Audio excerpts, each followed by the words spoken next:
22ஆம் சங்கீதத்திலே நாம் பார்க்கும் பொழுது in Psalm 22 we read 8ஆம் வசனத்திலே கர்த்தர் மேல் நம்பிக்கையா இருந்தானே, வாசிங்கள். in verse 8, கர்த்தர் மேல் நம்பிக்கையா இருந்தானே, அவர் இவனை விடுவிக்கட்டும், இவன் மேல் பிரியமா இருக்கிறாரே, இப்பொழுது இவனை மீட்டு விடட்டும் என்கிறார்கள். பாருங்க, சத்துருக்கள் இல்லாவிட்டால் மற்றவருடைய பேச்சு தன்மைகளை நீங்கள் பாருங்கள். this is the manner of the talk of the enemies or other people. கர்த்தர் மேல் நம்பிக்கையா இருந்தானே, வேதத்தை கையில் எடுத்துக்கொண்டு போனானே, ஒயிட் அண்ட் ஒயிட் போய்க்கொண்டே இருந்தானே, கூட்டம் கூட்டம் ஜெபம் ஜெபம் என்று போனானே, இப்படிப்பட்ட ஒரு கேள்வி. அவனை ஏன் கர்த்தர் இன்னும் விடுவிக்கவில்லை? He trusted on the Lord. He took the Bible and walked along. He was dressed in white and white. He was attending prayers.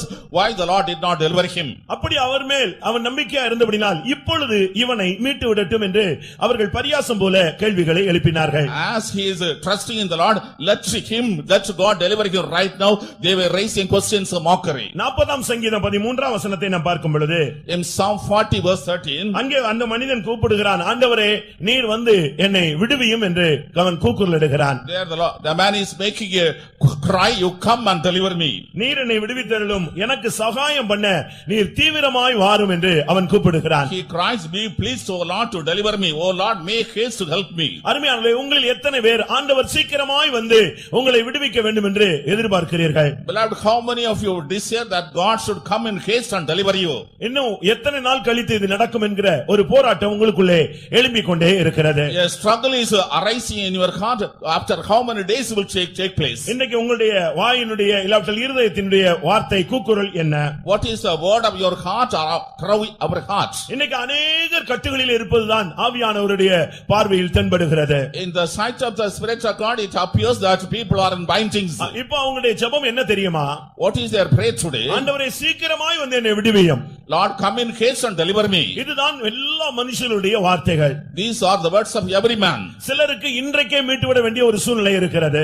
In the case some they want deliverance even today. அந்த பிரச்சனையினுடைய தீவிரத்தை பொறுத்து அந்த விடுதலையை தேவன் ஏற்படுத்துகிறார். According to the urgency of the problem, the Lord is bringing the deliverance. 70ஆம் சங்கீதம் 5ஆம் வசனத்தை பார்க்கும் பொழுது in Psalm 70 verse 5, அவன் சொல்லுகிறான், ஆண்டவரே தாமதித்தே விடாதீருங்கள், சீக்கிரம் வாரும், தீவிரமாய் வாரும், என்னை விடுவிக்க வேண்டும் என்று அவன் கூப்பிடுகிறான். he is calling, Lord, do not delay, come in haste and deliver me. கர்த்தாவே தாமதியாதேயும், சீக்கிரமாய் நீர் என்னை வந்து விடுவியும். Lord, don't be late, come in haste and deliver me. கர்த்தருடைய பரிசுத்த நாமத்துக்கு மகிமை உண்டாவதாக. Praise be to the holy name of God. பிரியமானவர்களே, உங்களுடைய நிலவரம் எதுவாக இருந்தாலும், beloved people, whatever may be your condition, நீங்கள் போகிற பாதை எதுவாக இருந்தாலும், whatever may be the path in which you are உங்களுடைய walking, பிரச்சனையின் தீவிரம் எவ்வளவாக இருந்தாலும், whatever the urgency and seriousness of your problem, இதற்கு எல்லாவற்றிற்கும் கர்த்தரிடத்திலே ஒரு பரிகாரம் இருக்கிறது. for everything is a remedy from God.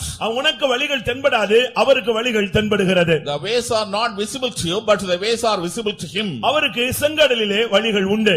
For him there is a way in the Red Sea. அவருக்கு யோர்தானிலே வழிகள் உண்டு. For him there are ways in the river Jordan. அவருக்கு ஆகாயத்திலே வழிகள் உண்டு. For him there are ways in the air. அவருக்கு கன்மலைகளிலே வழிகள் உண்டு. For him there are ways in the rock. அவாந்தர வெளியிலே அவருக்கு வழிகள் உண்டு. For him there are ways in the wilderness. அடைக்கப்பட்ட இடத்திலே அவருக்கு வழிகள் உண்டு. For him there is way where the place is shut. அதனால் நீங்கள் பயப்படவோ கலங்கவோ திகைக்கவோ வேண்டிய அவசியம் இல்லை. Be not troubled or afraid or dismayed. சில பிரச்சனைகள் நீங்கள் செய்த தவறினால் வந்தது.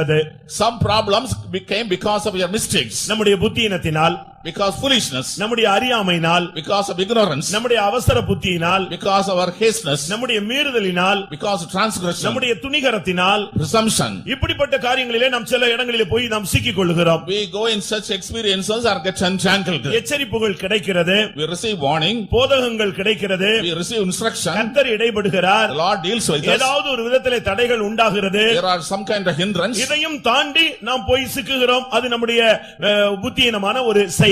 we cross all these things, are going and entangled. It is an act of foolishness. ஆனால் அப்படிப்பட்ட பாதிப்புகளில் கூட நீங்கள் வந்திருக்கலாம். You might have come to such damages. அப்ப நான் செஞ்ச தப்புனால தானே இது நடந்துச்சு, அப்படினா தேவன் அதை விடுவிப்பாரா? All the problems came because of mistakes. Will God come and deliver me? இதே போல ஒரு கேள்வி வேதத்திலும் கூட இருக்கிறது. In the Bible there is such a question. நீதியாய் சிறைப்பட்டு போனவன் அவன் எப்படி விடுதலையாக்கப்பட முடியும் என்ற ஒரு கேள்வி. The person who went in captivity by righteousness, how he can be delivered? ஏசாயா தீர்க்கதரிசன புத்தகத்திலே நாம் பார்க்கும் பொழுது, in the prophetical book of Isaiah we read, அங்கே நாம் இந்த வார்த்தையை பார்க்கலாம். we read these words. 49ஆம் அதிகாரம் 24ஆம் வசனம். Chapter 49 verse 24. வாசியுங்கள். பராக்கிரமன் கையிலிருந்து கொள்ளை பொருளை பறிக்க கூடுமோ அல்லது நீதியாய் சிறைப்பட்டு போனவர்களை விடுவிக்க கூடுமோ? நீதியாய் சிறைப்பட்டு போனவனை விடுவிக்க முடியுமா? அவன் தான் தவறு செஞ்சதுக்கு தானே தண்டனை அனுபவிக்கிறான், அதில் தானே அவன் கட்டப்பட்டிருக்கிறான். இது ஒரு நீதியான ஒரு கேள்வி. Can the lawful captive be delivered for his mistakes? He is receiving punishment. Is it possible that he can be delivered? ஆனாலும் கூட உன்னுடைய அறியாமைக்கும் உன்னுடைய புத்தியினத்திற்கும் உன்னுடைய மீறுதலுக்கும் உன்னுடைய துணிகரங்களுக்கும் அவர் மரித்திருக்கிறார். He has a death. He is dead for your foolishness, for your ignorance and for all your wrongdoings. இன்னைக்கு உன்னுடைய புத்தியினத்தை நீ ஒத்துக்கொண்டு, ஆண்டவரே நான் தவறு செய்துதான் நான் தண்டிக்கப்பட்டு கொண்டிருக்கிறேன், ஆனாலும் உம்முடைய இரக்கங்களை முன்னிட்டு உம்மிடத்தில் விண்ணப்பம் பண்ணுகிறேன் என்று சொல்வாயானால், இந்த கூட்டத்திலே இரக்கத்தில் ஐஸ்வர்யம் உள்ள தேவன் உன்னை விடுவிக்க வல்லவராயிருக்கிறார். If you accept your condition and say to God, because of my foolishness I am punished, I am undergoing suffering, but thou art merciful, thou can help me. If you make a prayer unto God, God is capable of delivering you right now. ஒவ்வொரு கூட்டத்திலும் ஒரு விடுதலையின் வல்லமை உண்டு. In every meeting there is a power of deliverance. அது அந்த வார்த்தையில வந்து கொண்டிருக்கலாம். The words may be coming, இல்லாவிட்டால் அந்த சக்தியிலே அபிஷேகத்திலே வந்து கொண்டிருக்கலாம். it may come by anointing. இல்லாவிட்டால் தேவன் நேரடியான ஒரு தொடுதலில் உனக்கு அது கிடைக்கலாம். Or by the personal touch of God you may receive it. ஆவியிலே விடுதலை இருக்கிறது, ஆவியினால் விடுதலை இருக்கிறது, deliverance by spirit, குமாரன் மூலமாய் விடுதலை இருக்கிறது, deliverance through son, சத்தியத்தின் மூலமாய் விடுதலை இருக்கிறது, deliverance through truth, கிருபையின் மூலமாய் விடுதலை இருக்கிறது. deliverance through grace. எந்த விதத்திலாவது இந்த கூட்டம் முடியறதுக்குள்ளே ஆண்டவர் உன்னை விடுதலையாக்க சித்தம் கொண்டிருக்கிறார். Why whatever means it may be, but the Lord is willing to deliver you before this meeting ends. ஒருவேளை நீங்கள் கட்டப்பட்டவர்களா இல்லாமல் உங்களுடைய குடும்பத்தார் யாராவது கட்டப்பட்டவர்களாக அடிமைத்தனத்துக்குள்ளே சிக்கி இருக்கலாம். Perhaps you are not bound, but some of your relatives are bound and they are in slavery. உங்களுடைய குடும்பத்திலே யாராவது பாதிக்கப்பட்டிருக்கலாம். Anybody in your family is affected. ஆனால் கர்த்தருடைய சமூகத்திலே நீ கண்ணீர் விட்டால் இன்றைக்கு கர்த்தர் அவர்களை விடுவிக்க வல்லமையுள்ளவராய் இருக்கிறார். But if you shed tears in the presence of God, God is able to deliver them. ஏனென்றால் அவரை நம்பினால் அவர்களை நிச்சயமாய் அவர் விடுவிக்கிறவர். If you trust God, he is definitely delivering us. நீ அவரை நம்பினால் நிச்சயமாய் உன்னை விடுவிப்பார். If you trust him, definitely he will deliver you. முதலாம் சாமுவேல் 30ஆம் அதிகாரத்திலே தாவீதின் குடும்பம் சிறைப்பட்டு போய்விட்டது. In 1 Samuel chapter 30, the family of David went into captivity. அவன் வெளியே போய்விட்டு திரும்பி வரும் பொழுது வீடே இல்லை. When he went out and came in, there was no house. அங்கே வீடெல்லாம் தீக்கு இரையாக மாற்றப்பட்டு விட்டது. All the houses have been burnt by fire. அவன் திரும்பி வந்த பொழுது அந்த இடத்துல எதுவுமே கிடையாது, எல்லா டென்ட்டும் கொளுத்தி விட்டு போய்விட்டார்கள். When he came back, there was nothing. All the tents had been burnt. தன்னுடைய மனைவியை தேடினான். அங்கே வீடே இல்ல, மனைவி எங்க இருப்பாள்? He searched for the wife was not there, the house was not தன்னுடைய there. பிள்ளைகளை தேடினான், ஒன்றுமே கிடைக்கவில்லை. He searched the children, he could not find anyone. அவனோடு கூட இருந்தவருடைய மனைவி பிள்ளைகள் எல்லாமே பிடிபட்டு போய்விட்டது. The wives and children who were with him were made captive. அவனுக்கு என்ன செய்யணும்னே தெரியல. He did not know what to do. அவனுக்கு விடுதலை இருந்தது, He got deliverance, ஆனால் அவனுடைய மனைவி பிள்ளைகள் அடிமைத்தனத்திலே போய்விட்டார்கள். but his wife and children went into captivity. அருமையானவர்களே, நீங்கள் ஒருவேளை விடுதலை உள்ளவர்களாக இருக்கலாம். உங்களுடைய குடும்பத்தை சார்ந்த உன்னுடைய வாலிப பிள்ளையோ வாலிப சகோதரனோ உன்னுடைய பெற்றோர்களோ உன்னுடைய பிள்ளைகளோ யாராவது ஒரு நபர் கட்டப்பட்டவர்களாக அடிமைத்தனத்துக்குள்ளே சிறைப்பட்டு போனவர்களாக காணப்படலாம். Perhaps you may be enjoying deliverance, but somebody in your family, perhaps your sons and daughters or brothers or some relatives may be in such captivity. அதற்கு அவன் என்ன செய்தான் தெரியுமா? What he did for that? பலன் இல்லாமல் போக மட்டும் கர்த்தருடைய சன்னிதானத்திலே உட்கார்ந்து அழ ஆரம்பித்தான். He sat in the presence of God and started weeping until he lost all his strength. அவனோடு கூட இருந்த எல்லாரும் சேர்ந்து அவனும் அழ ஆரம்பித்தார்கள். Himself and all the people who are with him started weeping. இந்த நாட்களிலே சபைக்கு தேவை ஒரு கண்ணீரின் ஆவி. What is needed for the church is the spirit of tears. கண்ணீரின் ஆவி இல்லாதபடியால் தான் இன்றைக்கு சபைகளிலே எழுப்புதல் மிகவும் மங்கி போய் காணப்படுகிறது.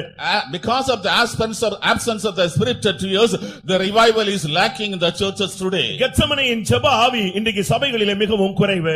The prayer of Gethsemane is lacking in the churches today. எபிரேயர்கள் நிருபத்திலே நாம் பார்க்கும் பொழுது, In the epistle to Hebrews we read, 5ஆம் அதிகாரம் 7ஆம் வசனத்திலே, அவர் மாம்சத்தில் இருந்த நாட்களில் பலத்த சத்தத்தோடு கண்ணீரோடும் விண்ணப்பம் பண்ணினார் என்று இயேசுவினுடைய கெத்செமனே ஜெபத்தை அங்கே எபிரேயரிலே சொல்லப்பட்டிருக்கிறது. In chapter 5 verse 7 we read the prayer of Lord Jesus Christ, who in the days of his flesh, when he had offered prayers and supplication with strong crying and tears unto him. தாவீது கண்ணீர் விட்டு ஜெபித்த பொழுது கர்த்தர் அவனுக்கு வழிவாசல்களை திறந்தார். When David shed tears and prayed, the Lord opened the ways and doors. ஒருவேளை நீங்கள் கட்டுகளுக்குள்ளே இல்லாமல் இருக்கலாம். Perhaps you may not be in binding. ஆனால் உங்கள் வீடுகளிலே யாராவது கட்டப்பட்டவர்களாக இருந்தால் அவர்களுக்காக நீங்கள் கண்ணீர் விட வேண்டிய நேரம் இதுதான். But if anybody is bound in your house, it's a time that you have to shed tears for them. சிலுவை சுமந்து கொண்டு போன ஆண்டவராகிய இயேசு கிறிஸ்து எனக்காக அழ வேண்டாம், உங்களுக்காகவும் உங்கள் பிள்ளைகளுக்காகவும் அழுங்கள் என்று அவர் சொல்லிவிட்டு போனார். Lord Jesus Christ, who was carrying the cross, told unto the people surrounding, you need not be for me, but be for you and your daughters and sons. தெருக்களில் மூர்ச்சித்து கிடக்கிற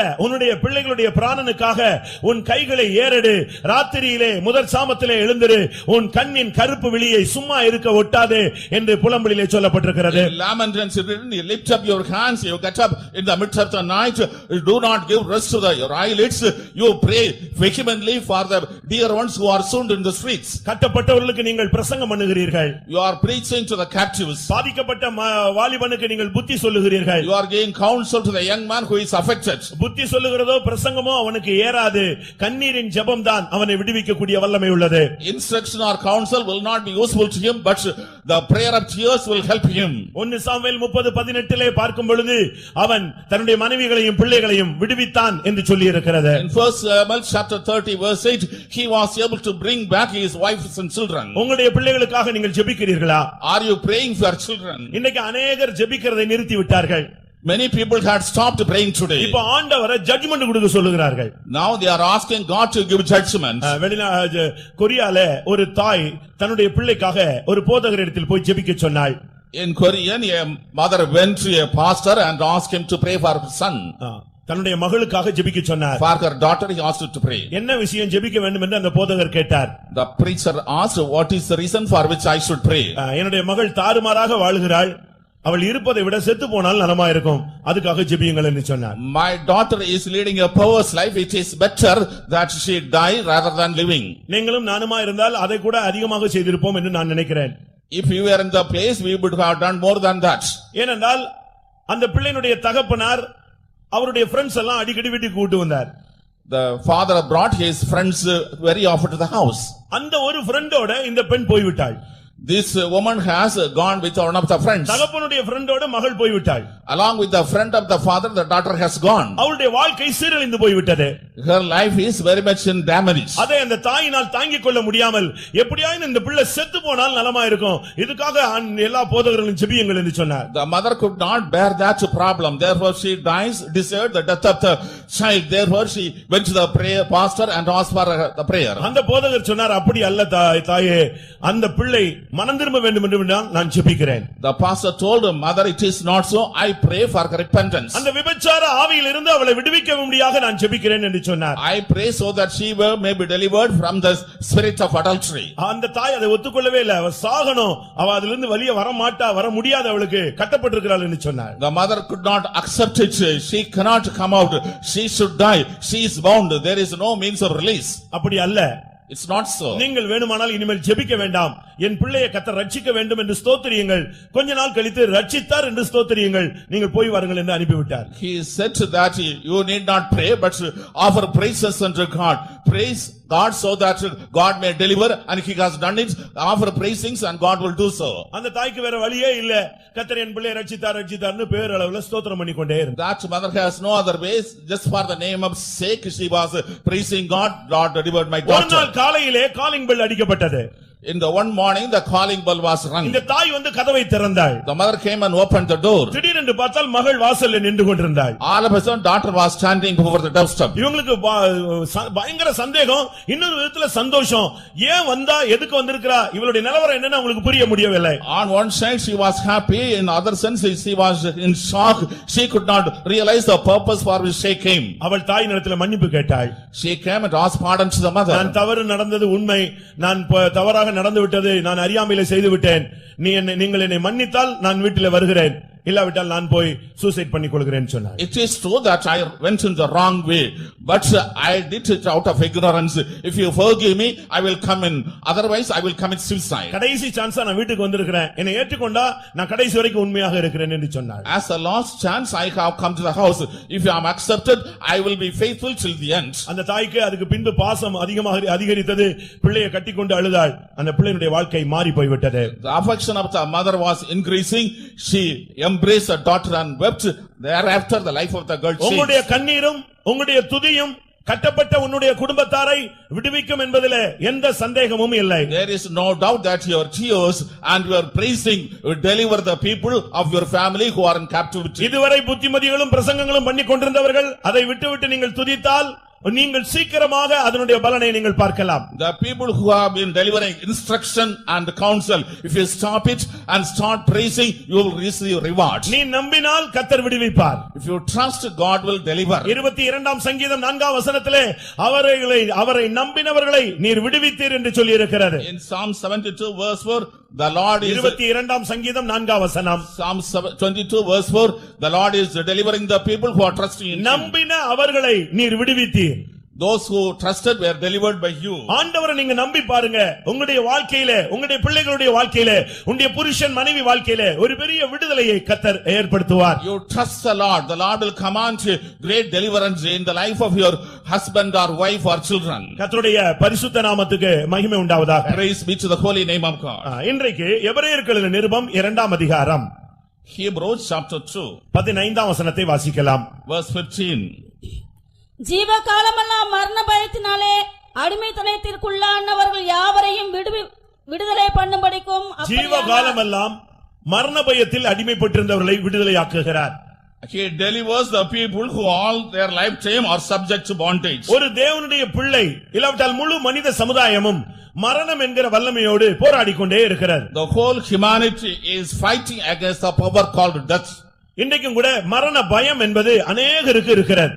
Even today many are having the fear of death. புறஜாதிகளுக்கு இருப்பது சகஜம். It is casual that the Gentiles have. ஏனென்றால் அவர்கள் உலக ஜனங்கள் இந்த உலக ஒரு விசை உள்ள வாழ்க்கை அதை எப்படியாவது நல்லா அனுபவிக்கணும், இன்னும் கூட கொஞ்சம் நாள் கிடைச்சா நல்லா இருக்கும்னு அவங்க ஆசைப்படுவாங்க. They are the people of the world. We have only one life. Let us enjoy. If our days are prolonged, we can enjoy more. That is their attitude. அவர்களுக்கு மரணம் என்றால் ஒரு பெரிய பயம் இருக்கும். When they think about death, they are fear. ஆனால் வெட்ககரமான உண்மை என்னவென்று சொன்னால் தேவனுடைய பிள்ளைகளுக்கு கூட பயங்கரமான மரண பயம் இருக்கிறது. But a shameful truth is even the people of God are having the fear of death. ஆனபடியால் தான் மரண பயத்தினால் தான் ஒருவன் தெய்வீக சுகத்தில் நிற்க முடியாமல் போய்விடுகிறான். That is why due to the fear of death, a man is not able to abide in divine healing. மரண பயம் இல்லாத ஒரு விசுவாசியும் ஒரு ஊழியனும் தெய்வீக சுகத்தில் நின்று கொண்டே இருப்பான். A believer or servant of God who does not have the fear of death will be able to abide in divine healing. மரண பயம் தான் அவனை தெய்வீக சுகத்திலிருந்து வெளியே இழுத்து கொண்டு போகக்கூடிய ஒரு சக்தி. The fear of death is the power which is dragging him away from divine healing. இங்க இருக்கிறவங்களுக்கு ஒரு சிலருக்கு சில காரியங்களை குறித்து பயம் இருக்கும். Some people who are seated may have certain fears about certain things. ஒரு சிலருக்கு மரண பயம் ஒரு ஆவி போல போராடி கொண்டிருக்கும். In the case of some, the fear of death is just working like a spirit. எனக்கு சாவ பத்தியே கவலை இல்ல, பயமே இல்லன்னு சொல்றவங்க தயவு செய்து கரங்களை உயர்த்துங்க. Hallelujah. இது நான் நம்ப முடியுமா? Can I believe it? இல்ல நீங்களே நம்புறீங்களா? Do you believe it? உங்க பக்கத்துல உள்ளவங்க எல்லாம் கை தூக்குனாங்களே, உங்களுக்கு நம்பிக்கை இருக்கா? The neighbors lifted their hands. Do we believe it? நீங்க யோசித்து பாருங்க. You think about it. தெய்வீக சுகத்துல நிக்கிற மனுஷன் ஒரு ஆளுக்கு மட்டும்தான் மரணத்தை பத்தி பயம் கிடையாது. A man who is abiding in divine healing alone is not having the fear of death. ஒரு சிலர் சண்டையை போட்டு சூசைட் பண்ணிடுவான் மரணத்துக்கு பயம் இல்லாம. அந்த பயத்தை நான் சொல்ல வரல, அது துணிகரம், அது நரகத்துக்கு அவனை கொண்டு போய் விடுகிறது. Some are committing suicide, they do not have the fear of death. It is dragging to hell. I am not speaking about those people. பிரியமானவர்களே, மரண பயம் என்பது இன்றைக்கு சபைகளுக்குள்ளும் போராடக்கூடிய ஒரு சக்தி. Beloved, the fear of death is a power which is working even in the churches today. நாங்கள் ஆராதிக்கிற தேவன் எங்களை தப்புவிக்க வல்லவர், எங்களை சுகமாக்க வல்லவர். சுகமாமல் போனாலும் நாங்கள் அவருக்காக மரிக்க இரத்த சாட்சியாய் மரிக்க நாங்கள் உங்களை ஒப்பு கொடுக்கிறோம். இதுதான் மரண பயம் இல்லாத மனிதனுடைய அறிக்கை. This is the confession of a man without the fear of death. The God whom we worship is capable of healing us, delivering us. Even though he is not healing us, we are prepared to die. தெய்வீக சுகத்தில் நிற்பதனுடைய ரகசியம் என்ன? What is the mystery of abiding in divine தெய்வீக healing? சுகத்தில் நிற்பது என்பது சிலுவையை விசுவாசிப்பது.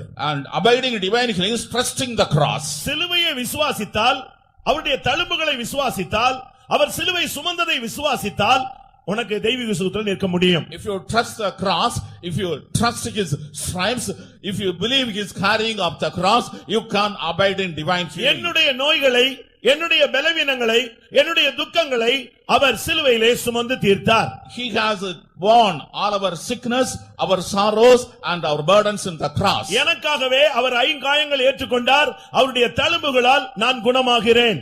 For me, he received 5 wounds in his body.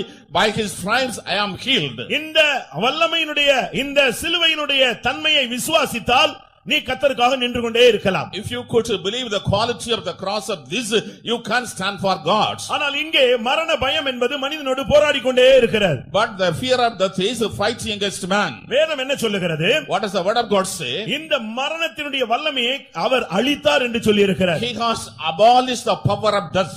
இந்த மரணம் தான் பரிகரிக்கப்படக்கூடிய கடைசி சத்துரு. The death is the last enemy which should be destroyed. இந்த உலக வாழ்க்கையில லாஸ்டா வந்து ஒருவனை சந்திக்கிற ஒரு வல்லமை இந்த மரணம் தான். The death is the last power which meets a man in the end. இந்த மரணத்துக்கு ஒரு அதிகாரி இருக்கிறான், அவன் தான் பிசாசு. There is an power for that death, he is the devil. இயேசு அந்த மரணத்தின் அதிகாரியாகிய பிசாசினுடைய தலையை நசுக்கினார். Lord Jesus Christ has bruised the head of the devil who is the author of death. அந்த மரணத்துக்கு ஒரு கூர் உண்டு, ஒரு வல்லமை, ஒரு முள். அதுதான் மனிதனுடைய வேதனையை அதிகரித்து அவனை மரணத்துக்கு பயமுண்டாக அது செய்கிறது. For that there is a sting, there is a power, there is a sharpness. It is creating agony and causing the fear of the humanity. உங்களில் எத்தனை பேருக்கு மரண பயம் இருக்கிறது? How many of you have the fear of death? ஒரு சிலருக்கு சாகிறதுக்கு ரெடியா இருக்காங்க, ஆனா ப்ரோகிராம் ரொம்ப இருக்கிறது. Some are ready to die but they have many programs. Program இருக்கிறது. They have many programs. அவங்களுக்கு வந்து இன்னைக்கு நாளைக்கு இவங்க அப்படியே போட்டுட்டே இருக்கிறாங்க. அவங்களுக்கு இப்பமே அவங்களுக்கு ஒரு 30 வருஷத்துக்கு பிறகு உள்ளதுக்குலாம் அவங்க எல்லா பிளானும் பண்ணி வச்சிருக்காங்க. They have program for today, tomorrow. Right now they have a program plan for 30 years. ஆனா இன்னைக்கு முடியும் போது உன்னை கூப்பிட்டா நீ போய் ஆகணும், நானும் போய் ஆகணும். But if today ends and you are called, I am called, we have to go. மரண பயத்தை இன்றைக்கு உன்னிலிருந்து வெளியே பிடுங்க போகிறார். The Lord is going to take away the fear of death from you. மரணம் ஒரு முள். இந்த வல்லமை உன்னை பயப்படுத்திக் கொண்டே இருக்கிறது. உன்னை தூங்க விட மாட்டேன்கிறது, சாப்பிட விட மாட்டேன்கிறது, உன் எதிர்காலத்தை ஒரு கேள்விக்குறியாக்குகிறது. இந்த முள்ளை கர்த்தர் பிடுங்கி அதிலிருந்து இன்னைக்கு இந்த கூட்டத்திலே உனக்கு ஒரு விடுதலையை கட்டளையிட போகிறார். The fear of death is a kind of thorn. It is a sting. Today the Lord is going to deliver you because you are not able to sleep, you are not to have peace. விசுவாசிக்கிறவன் மரணத்துக்கு நீங்களா இருக்கிறான் என்று யோவான் எழுதின சுவிசேஷத்திலே சொல்லப்பட்டிருக்கிறது. In John's gospel it is written that he who believes is delivered from fear. யோவான் 5:24 விசுவாசித்தால் விசுவாசிக்கிறவன் மரணத்துக்கு நீங்களாக இருக்கிறான். John's gospel chapter 5 verse 24, if a man believes, he is away from the death. இந்த மரண பயத்திலிருந்து விடுதலையாக முடியாகத்தான் தேவன் நமக்கு பரிசுத்த ஆவியை கொடுக்கிறார். The Lord has given the anointed Holy Spirit so that we may be delivered from the fear of death. தேவன் நமக்கு பயமுள்ள ஆவியை கொடாமல் பலமும் அன்பும் உள்ள தெளிந்த ஆவியை தேவன் நமக்கு கொடுத்திருக்கிறார். The Lord has not given the spirit of fear, but he has given the spirit of power and strength. உங்களில் எத்தனை பேருக்கு மரண பயம் இருக்கிறது? How many have the fear of death? நான் மரண பயம் இல்லைன்னு சொல்றவங்களை கை வைத்து சொல்லிட்டேன். அதனால ரொம்ப சிம்பிளா நீங்க வைத்திட்டீங்க. மரண பயம் எனக்கு இருக்குன்னு சொல்றவங்க கை வைத்துங்கன்னு சொன்னா நீங்க பக்கத்துல பாப்பீங்க. என்னன்னா மத்தவங்க எல்லாம் உனக்கு இருக்கான்னு கேட்டுருவாங்க. I told to lift your hands those who are not having the fear of death. But if I ask to lift the hands or fear of death, you look at the neighbors and try to lift. இப்பொழுது நீ மரித்தால் உன்னுடைய நித்தியத்தை நீ எங்கே கழிப்பாய்? If you die right now, where shall we spend your eternity? ஒரு குறிக்கப்பட்ட time கொடுத்து ஒருத்தனை ஆண்டவர் நான் எடுத்துக்கொள்ள போகிறேன்னு சொன்னார். The Lord gave a fixed time. The Lord said, I will take you. எசேக்கியாவிட்ட கர்த்தர் பேசும் பொழுது when the Lord spoke to Hezekiah, நீ பிழைக்க மாட்டாய், you will not live. உன் வீட்டு காரியத்தை எல்லாம் செட்டில் பண்ணு, arrange your household things. தெளிவா சொல்லிட்டாரு. He spoke clearly. இப்படி எந்த விசுவாசிக்காக ஊழியக்காரனுக்காக சொல்லிட்டா எல்லாருமே அழகா செட்டில் பண்ணிரலாம் லைஃப. If it is told to any servant or believer, they will arrange everything in the right ஆனா way. எசேக்கியாவுக்கு தெளிவா கர்த்தர் தீர்க்கதரிசியின் மூலமா சொல்றாரு, உன்னுடைய வீட்டு காரியத்தை ஒழுங்குபடுத்து, இனிமே நீ பிழைக்க மாட்டாய், உன்னுடைய ஓட்டத்தை நான் முடிக்கிறேன்னு சொல்லி. ஆனா அவனால அதை தாங்கவே முடியல. The word of God came clearly through the prophet to King Hezekiah, settle your household things, you are going to die, you will not live, but he could not bear it. ஒரு பெண்டிகாஸ்ட்காரனுக்கு இப்படி ஒரு வார்த்தை கிடைச்சதுன்னா போதும், இன்னும் ஒரு 4 மணி நேரத்துல உன்னை கூப்பிட போறாருன்னு சொன்னா அவன் செட்டில் ஆயிடுவான், எல்லாமே கிளியர் பண்ணிடுவான், எல்லார் கால்ல போய் விழுந்துட்டு வந்துருவான். If a Pentecostal man is given such a chance, within 4 hours you are going to die, he will settle all the things and he will defeat everybody and he will be reconciled. ஆனால் எசேக்கியாவுக்கு அப்படி செய்ய முடியவில்லை. But Hezekiah could not do so. தீர்க்கதரிசி இங்க இருந்து சொன்னா அவன் கட்டில திரும்பி படுத்துட்டு அழ ஆரம்பிச்சிட்டான். The prophet told from here, but he was turning the other side and started weeping. தீர்க்கதரிசி வெளியே போய் விட்டான். The prophet went out. கர்த்தர் சொன்னாரு, அவன் அழுதுகிட்டு இருக்கான், நீ வெளியே போயிட்டியே, நான் அவனுக்கு வேணா டைம் கொடுக்கிறேன், 15 வருஷம் கூட்டி கொடுக்கிறேன். ஏன்னா 15 வருஷத்துக்கு பிறகு அவன் செட்டில் ஆக முடியும், அவ்வளவு அவனுக்கு ப்ரோகிராம் இருந்தது. God told the prophet, he is crying, but you have come out, you go and tell that I extend 15 days in his lifetime, because he has plans to arrange for 15 years. பழைய ஏற்பாட்டுல 15 years கொடுத்தாரு, உனக்கு 15 minutes கொடுக்கறாரான்னு தெரியாது. In the Old Testament, God gave 15 years, but we do not know whether 15 minutes is given to you. இப்ப கூப்பிட்டா போயிட்டே இருக்கணும், நம்முடைய கண்ணை மூட வேண்டியதான், அவ்வளவுதான், ஸ்டேஜ்ல இருந்தே கீழ போயிட வேண்டியதான். Right now, if you are called, we should go, we should be ready to go from the stage, we should be caught up. அருமையானவர்களே, உங்களுடைய காரியங்களை நீங்கள் ஒழுங்குபடுத்திக் கொண்டே வர வேண்டும், எப்பொழுது சொன்னாலும் உடனே போக வேண்டும், மரண பயத்தை நீங்கள் தவிர்த்து விடுங்கள். Beloved people of God, you should be settling things then and there. When you are called, you should be ready to report. Give up the fear of death. முதலாவது இந்த கூட்டத்திலே கர்த்தர் உன்னோடு போராடி கொண்டிருக்கிற ஒரு மரணத்தின் ஆவியை அவர் கடிந்து கொள்ள போகிறார். First of all, in this meeting, the Lord is going to rebuke the spirit which is causing the fear of death. அந்த மரணத்தின் ஆவி உன்னை எதையுமே சரியா செய்ய விடுகிறதில்லை. That fear of the spirit is not allowing to do anything right. வாழ்க்கையில ஒரு பிடிப்பு இல்லாமல் உன்னை மாற்றிக் கொண்டே வருகிறது. You are not having a hold in your life. ஊழியத்திலே கூட உனக்கு உற்சாகம் இல்லாமல் அது உன்னை மாற்றிக் கொண்டே வருகிறது. You are not enthusiastic in the ministry because உன் குடும்ப வாழ்க்கையிலே ஒரு நாட்டத்தோடு உன்னால் வாழ முடியவில்லை. in the family life you cannot live with a goal. உன்னால் எதையுமே தெளிவாக செய்ய முடியவில்லை. You are not able to do anything ஒரு clearly. மரணத்தின் வல்லமை உன்னோடு போராடி கொண்டே இருக்கிறது. A power of death is fighting against you. ஜீவகாலமெல்லாம் மரண பயத்தில் அடிமைப்பட்டிருந்த ஜனங்களை விடுதலையாக்க முடியாகத்தான் இயேசு கிறிஸ்து சிலுவையிலே மரித்தார். Lord Jesus Christ died on the cross so that he may deliver the people who were oppressed by the fear of death all their lifetime. இந்த கூட்டம் முடியறதுக்குள்ளே உனக்கு பின்னாக உன்னோடு கூட வந்து கொண்டே இருக்கிற ஒரு மரணத்தின் ஆவி இந்த கூட்டத்திலே அது சங்கரிக்கப்படும். Before this meeting ends, the power of the fear of death which is following you wherever you go will be put to death. நீதிமொழிகள் 11ஆம் அதிகாரத்திலே பார்க்கும் பொழுது, in Proverbs chapter 20 verse 11, 11ஆம் அதிகாரம் 21ஆம் வசனம், chapter 11 verse 21, கையோடே கை கோத்தாலும் துஷ்டன் தண்டனைக்கு தப்பான், நீதிமானுடைய சந்ததியோ விடுவிக்கப்படும். இரண்டாவதாக நீதிமானுடைய சந்ததியை கர்த்தர் விடுவிக்கிறார் என்று சொல்லப்பட்டிருக்கிறது. it is written, the Lord is delivering the seed of the righteous. ஒன்று மரண பயத்திலிருந்து உனக்கு விடுதலை.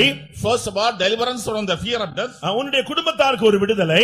To the family members deliverance. அடுத்ததாக நீ நீதிமானாக இருந்தால் உன் சந்ததிக்கே ஒரு பெரிய விடுதலையை கர்த்தர் கட்டளையிடுகிறார். If you are righteous, the Lord is commanding a good deliverance to your seed. பிரியமானவர்களே, ஒரு மனிதன் நீதிமானாக இருந்தால் அவனுக்கு இந்த மாலை வேளையிலே கர்த்தர் விடுதலையின் வல்லமையை அவனுக்கு கட்டளையிடுகிறார். Beloved people of God, if a man is righteous, the Lord is commanding this evening the spirit of deliverance. நீதிமானை அவனுடைய எல்லா இக்கட்டுகளில் இருந்தும் கர்த்தர் விடுவிக்கிறார் என்று பார்க்கிறோம். The Lord is delivering a righteous man from all his difficulties. ஒரு தேவனுடைய மனிதனிடத்திலே கர்த்தர் எதிர்பார்ப்பது ஒரு நீதியுள்ள ஒரு தன்மையை எதிர்பார்க்கிறார். What God expects from a child of God is righteous behavior. இன்றைக்கு நீதிமான்களாய் வாழும் பொழுது பிரச்சனைகள் அதிகரித்துக் கொண்டே வரலாம். If you are living as righteous, problems may be increasing today. நீதிமானுக்கு வரும் துன்பம் அதிகம், ஆனாலும் தேவன் அதிலிருந்து அவனை விடுவிப்பார் என்றுதான் வேதம் சொல்லுகிறது. The Bible says many are the sorrows which a righteous man faces, but God will deliver him from them.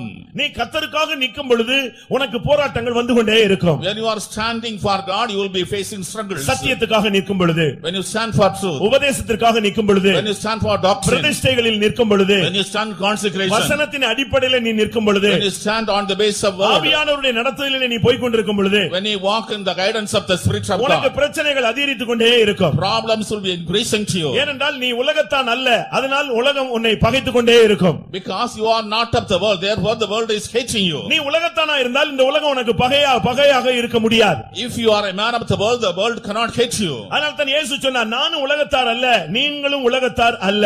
That is why Jesus said, I am not of the world, you are also not of the world. உங்களில் எத்தனை பேர் நீதிமான்களாக நீங்கள் மாற்றப்பட்டிருக்கிறீர்கள்? How many of you are made righteous? ஒரு தேவனுடைய பிள்ளை நீதிமானாக இருந்தால் நிச்சயமாய் கர்த்தர் அவனை எந்த சூழ்நிலையிலிருந்து விடுவித்துக் கொண்டே வருவார். If a child of God is righteous, whatever may be the situation, God will be delivering him from. ஒரு தேவனுடைய மனிதனை விடுவிக்க அவருடைய கண்கள் அவன் மேல் நோக்கமாய் இருக்கிறது. The eyes of God are fixed on a person to deliver a righteous. நீதிமான்கள் மேல் கர்த்தருடைய கண்கள் நோக்கமாய் இருக்கிறது என்று வேதம் சொல்லுகிறது. The Bible says the eyes of God are fixed upon the righteous. இந்த புதிய ஏற்பாட்டிலே ஒரு மனிதன் எப்படி நீதிமானாய் இருக்க முடியும்? In the New Testament period, how a person can be righteous? யோபுவினுடைய புத்தகத்திலே பார்க்கும் பொழுது ஸ்திரீனிடத்தில் பிறந்த எவனாவது இருக்க முடியுமா? In the book of Job we read that anybody who is born of a woman can be righteous. ஒரு கேள்வி அங்கே எழுப்பப்படுகிறது. A question is raised there. ஸ்திரீனிடத்தில் பிறந்தவன் சுத்தமாய் இருப்பது எப்படி? He that is born of a, how he can be pure? ஸ்திரீனிடத்தில் பிறந்தவன் எப்படி நீதிமானாய் இருக்க முடியும்? He that is born of a, how he can be righteous? இப்படிப்பட்ட பல கேள்விகளை நாம் வேதத்திலே பார்க்கலாம். We come across such questions many number in the Bible. இந்த புதிய ஏற்பாட்டிலே ஒரு மனிதன் எப்படி நீதிமானாய் மாற முடியும்? In the New Testament, how a man can be righteous? ஆவிக்குரிய தேவனுடைய ஜனங்களுக்கு இதுக்கு சரியான பதில் இருக்கிறது. The spiritual people of God has got the right answer for it. யோபு 15:14 பார்க்கும் பொழுது, In the book of Job chapter 15 verse 14, ஸ்திரீனிடத்தில் பிறந்தவன் நீதிமானாகிறதற்கும் அவன் எம்மாத்திரம் என்று கேள்வி கேட்கப்பட்டிருக்கிறது. the question is right, what is a man that he is born of a woman to be righteous? ஏனென்றால் மனித பிறப்பு ஒரு பாவத்தினுடைய பிறப்பு. A man is born in sin. என் தாய் என்னை பாவத்திலே கற்பம் தரித்தால் நான் துர்க்குணத்தில் உருவானேன் என்று ஒரு மனிதன் சொல்கிறார். A man says, I was shapen in iniquity, my mother conceived me in sin. அப்படியானால் எப்படி புதிய ஏற்பாட்டிலே ஒரு மனிதன் நீதிமானாய் மாற முடியும்? If it is so, how a person can become righteous பழைய in New ஏற்பாட்டிலும் புதிய Testament? ஏற்பாட்டிலும் பல நீதிமான்களை நாம் வேதத்திலே பார்க்க முடியும். In the Old Testament, New Testament, we come across many righteous in the Bible. நீதிமான் மாத்திரமல்ல, நீதிமானுடைய சந்ததி கூட விடுவிக்கப்படும் என்றுதான் வேதம் சொல்லுகிறது. The Bible says not only righteous, the seed of the righteous shall be delivered. பிரியமானவர்களே, உங்களில் எத்தனை பேர் இன்றைக்கு நீதிமான்களாக மாற விரும்புகிறீர்கள்? நீதிமான்களாக மாற்றப்பட்டிருக்கிறீர்கள்?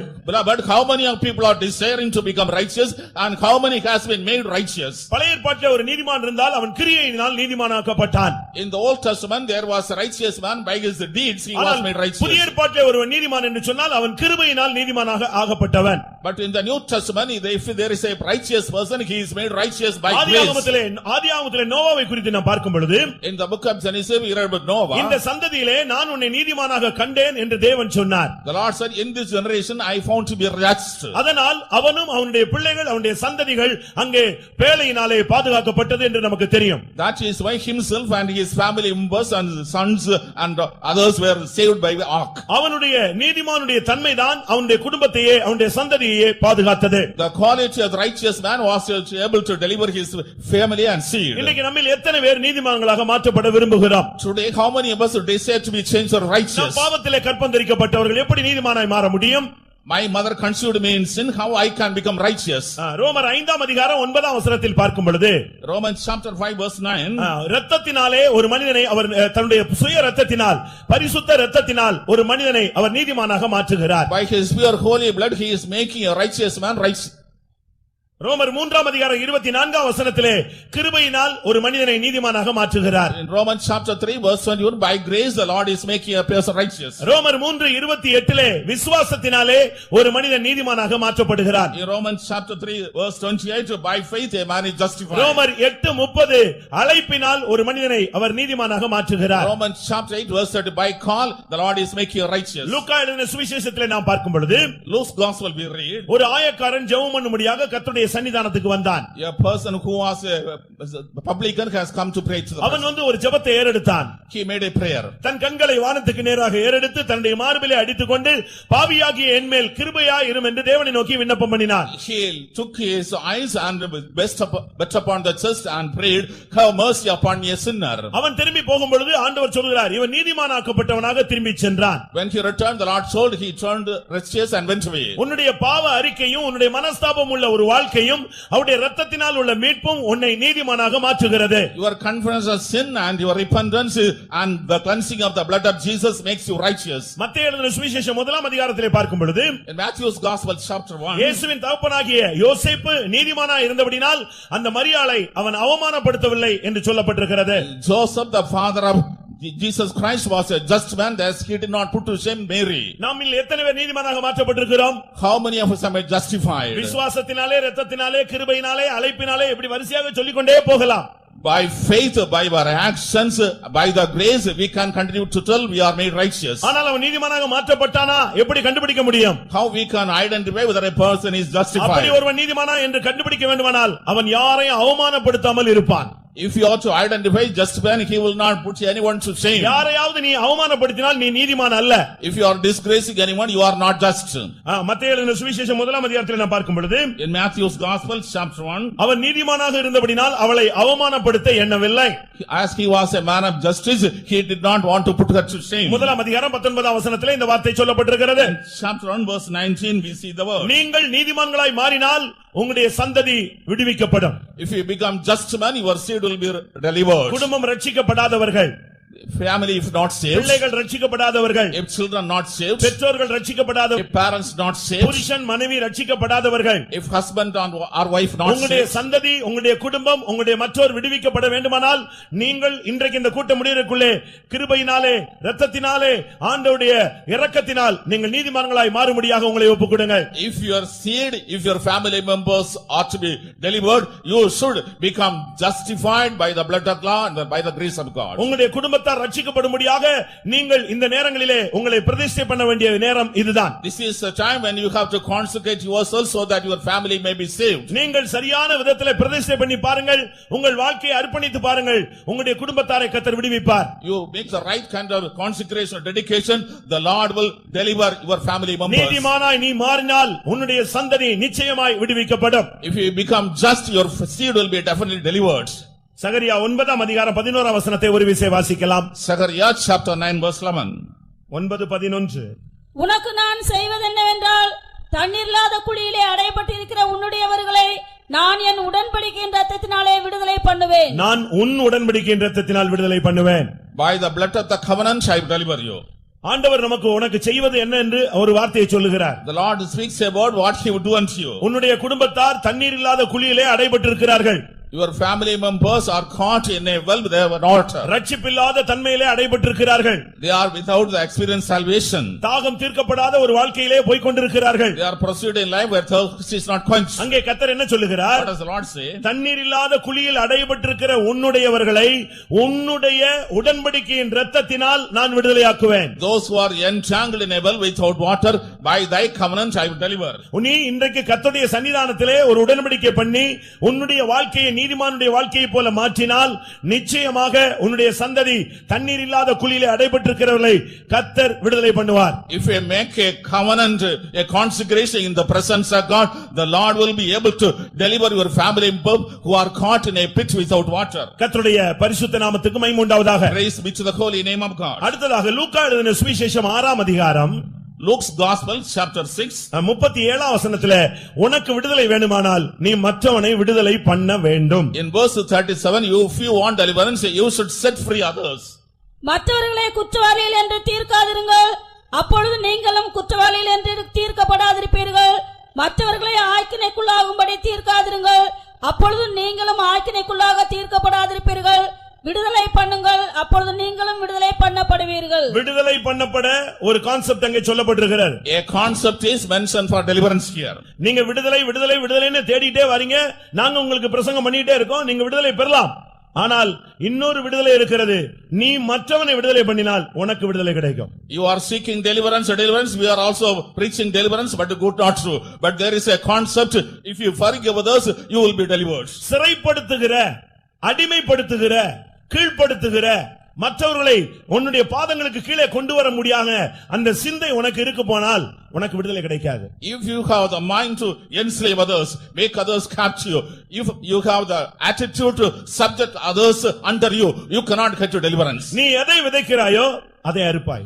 What you sow, the same you reap. நீ மாம்சத்துக்கென்று விதைத்தால் மாம்சத்துக்கென்று அறுப்பாய். If you are sowing for carnal things, you will reap the நீ carnal. ஆவிக்கென்று விதைத்தால் நீ நித்திய ஜீவனை அறுப்பாய். If you reap for spirit, you will inherit eternal life. இங்கே வேதம் சொல்லுகிறது நீ விடுதலை பண்ணு, நான் உன்னை விடுதலை பண்ணுகிறேன். The Bible says, you deliver, I will deliver you. விடுதலை பண்ணப்பட ஒரு தேவனுடைய வசனம் சொல்லுகிறது நீங்கள் விடுதலை பண்ண வேண்டிய காரியங்களை விடுதலை பண்ண வேண்டும். The word of God says, you should set free in the matters in which you have to do that. உன்னுடைய பகுதியில ஒரு போர்ஷன் இருக்கு, தேவனுடைய பகுதியில ஒரு போர்ஷன் இருக்கிறது. On your side there is a portion, on the side of God there is another portion. நீங்கள் தேவன் செய்ய வேண்டியது மாத்திரமே எதிர்பார்த்து வந்து கொண்டே இருக்கிறீர்கள். But you are always expecting what God should do to you. ஆனால் தேவன் எதிர்பார்க்கிறதை நீ என்ன செய்கிறாய்? But God is expecting what you are doing. நாம் எல்லா கூட்டங்களுக்கும் போகும்பொழுது நம்முடைய தாகம் தீர்க்கப்பட வேண்டும் என்று நாம் வாஞ்சிக்கிறோம். When we attend all meetings, we desire our thirst should be quenched. ஆனால் சமாரியா ஸ்திரீயிடம் இயேசு பேசும்பொழுது நீ என்னுடைய தாகத்துக்கு தண்ணீர் தா என்று அவரிடத்தில் கேட்டார். But when Jesus spoke to the Samaritan woman, he asked, you give me water to quench my thirst. தாகமாய் இருக்கிறவன் என்னிடத்தில் வரக்கடவன், ஜீவ தண்ணீர் ஊற்றில் பருக கடவன் என்று இயேசு சொன்னார். Jesus said, he who is thirsty, let him come into me and drink from the river of life. முழு உலகத்தின் தாகங்களையும் தீர்க்கக்கூடிய ஜீவ ஊற்று அந்த சமாரியா ஸ்திரீயிடத்தில் சொன்னார், என்னுடைய தாகத்துக்கு நீ தண்ணி தா என்று கேட்டார். Lord Jesus Christ, the spring of life which is quenching thirst of everybody in the world, but he said to Samaritan, quench my thirst. அவருடைய தாகம் என்ன?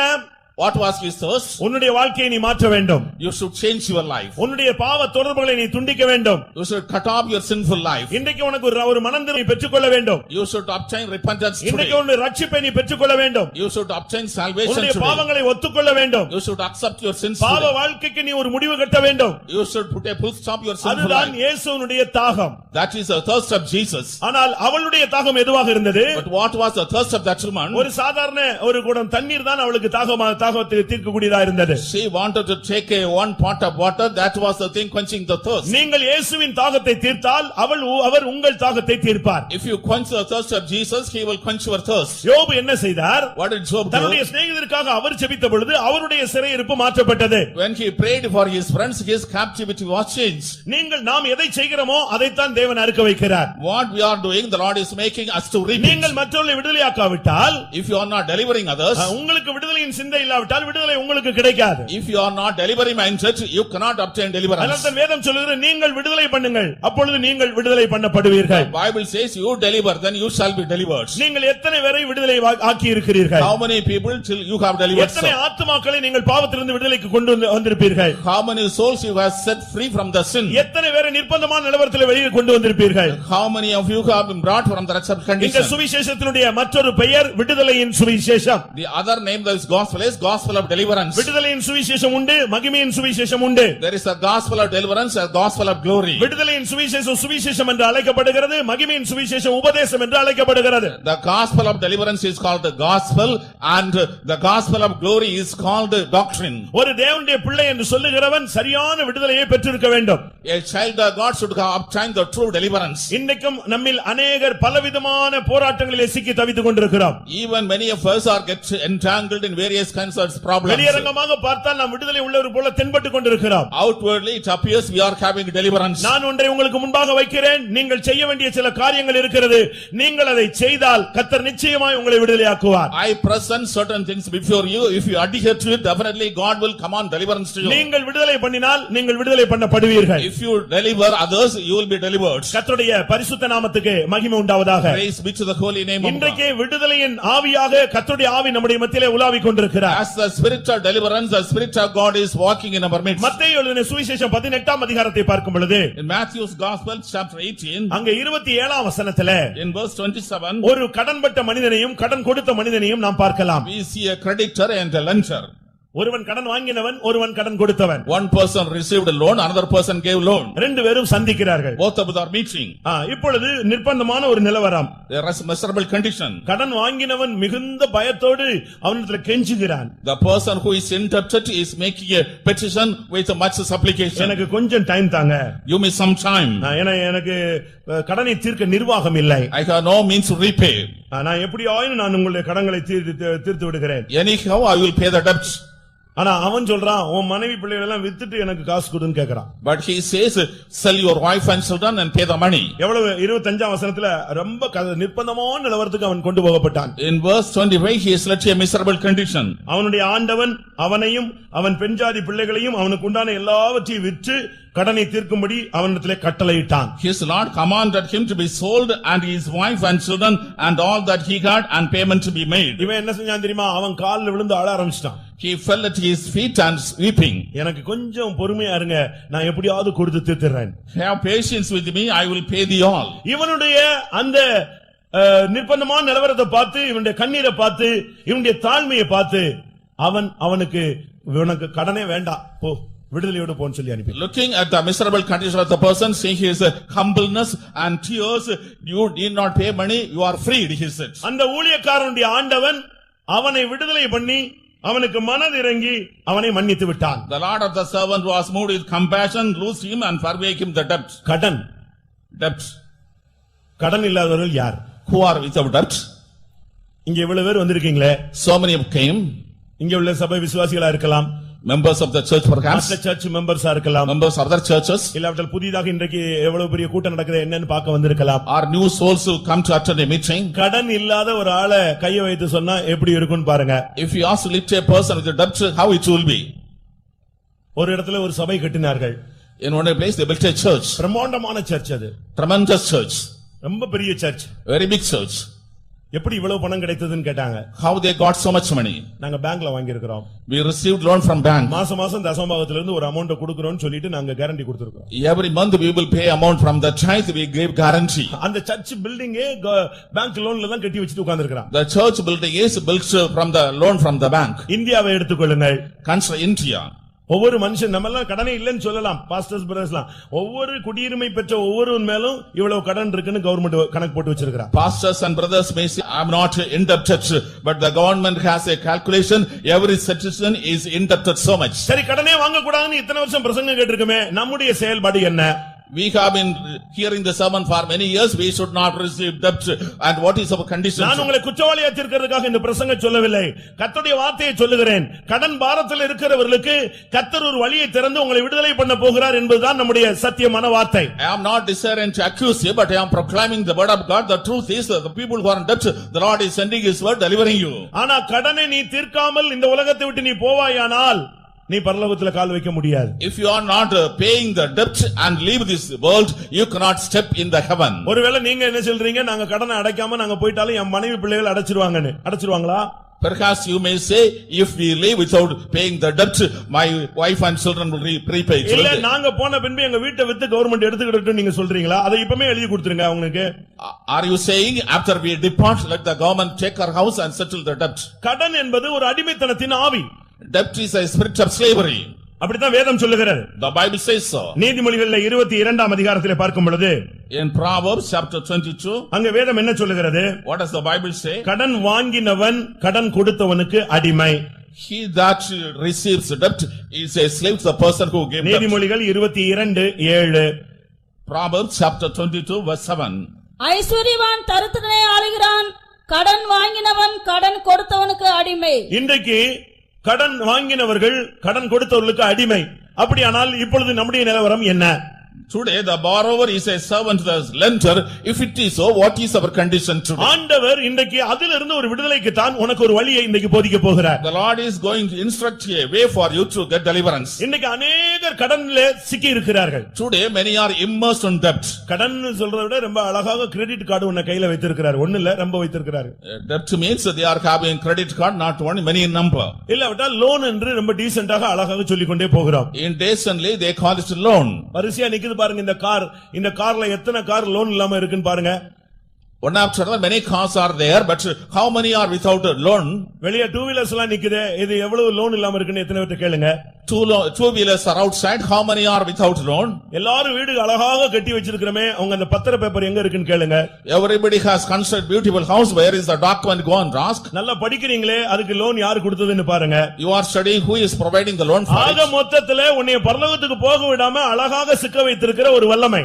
It is a power which has made you get entangled so that you cannot go to heaven. ஆனா நம்ம சொல்றோம் இப்ப இயேசு வந்தால் பரப்போம்னா எல்லாரும் குதிச்சிடுவோம். But if we say just now we will fly if Jesus comes. எப்படி போக முடியும்? How you can go? பிரியமானவர்களே, இந்த கடன் உங்களையே வஞ்சிக்கக்கூடிய ஒரு சக்தி. Beloved people, debt is deceiving you. ஒரு தனி மனிதன் கடன் இல்லாமல் இருந்தால் தான் அவன் பரலோகத்திலே கால் எடுத்து வைக்க முடியும். If a single individual is without debt, he will be able to step into heaven. அடிமை அரசால ஆரம்பித்தால் பூமியே தாங்க முடியாது. அடிமை எப்படி பரலோகத்திலே போய் அரசால முடியும்? If the slave is ruling the country, the earth cannot bear it.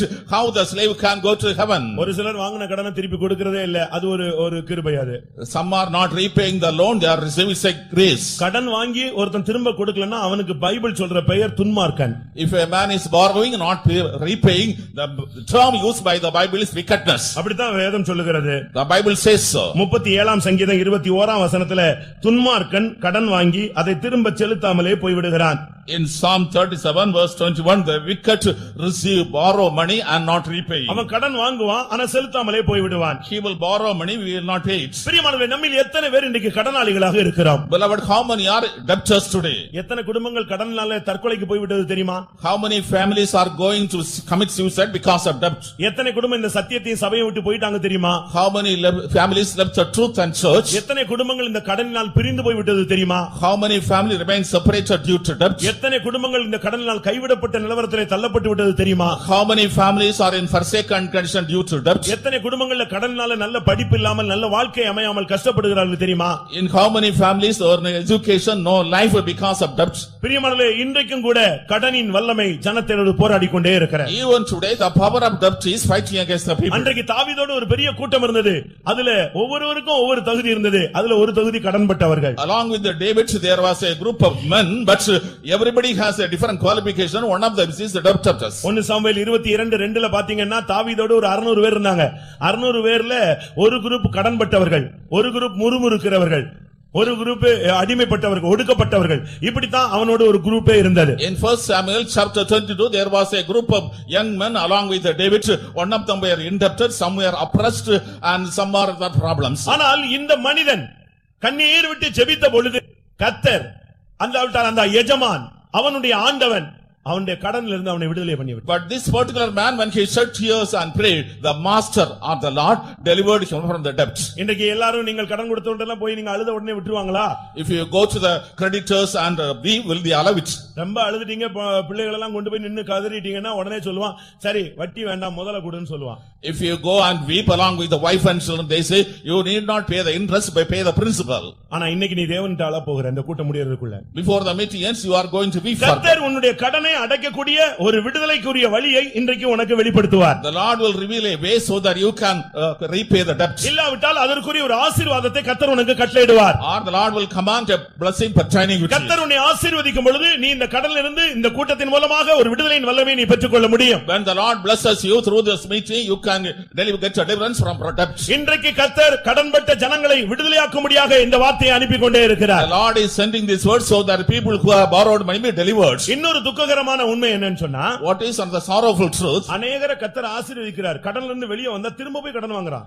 The Lord is blessing many people, the Lord is delivering the indebtedness, again they are borrowing. கடன் வாங்கின பின்பு நீ கடனை அடைக்கக்கூடிய நிர்வாகம் வந்த பின்பு முதலாவது கடனை அடைக்கணும். Once you borrow, when you have the means to repay the money, first of all repay the debt. நான் அதை உங்களுக்கு சொல்லிக்கொண்டே வருகிறேன்.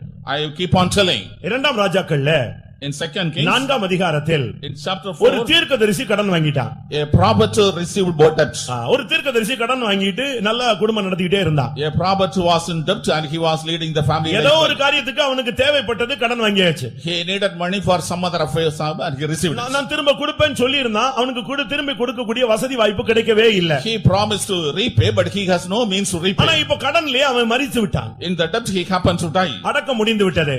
The burial was over. ஒரு குறிக்கப்பட்ட நேரத்துல அந்த கடன் கொடுத்தவன் வீட்டுக்கு வந்தான். At a particular time the person who gave money came to the house. அந்த தீர்க்கதரிசியுடைய மனைவி மிகவும் துக்கத்தோடு அமர்ந்திருந்தாள். The wife of the prophet was in sorrowful mood. ஆனா கடன் கொடுத்தவனுக்கு எந்த துக்கமும் கிடையாது. The lender did not have any sorrow. அவன் நேரா வந்து சொன்னான், Straight away he came and told, உன்னுடைய புருஷன் இறந்து போய்விட்டான், your husband is dead. நீ இப்பொழுது கடனை திரும்ப கொடு.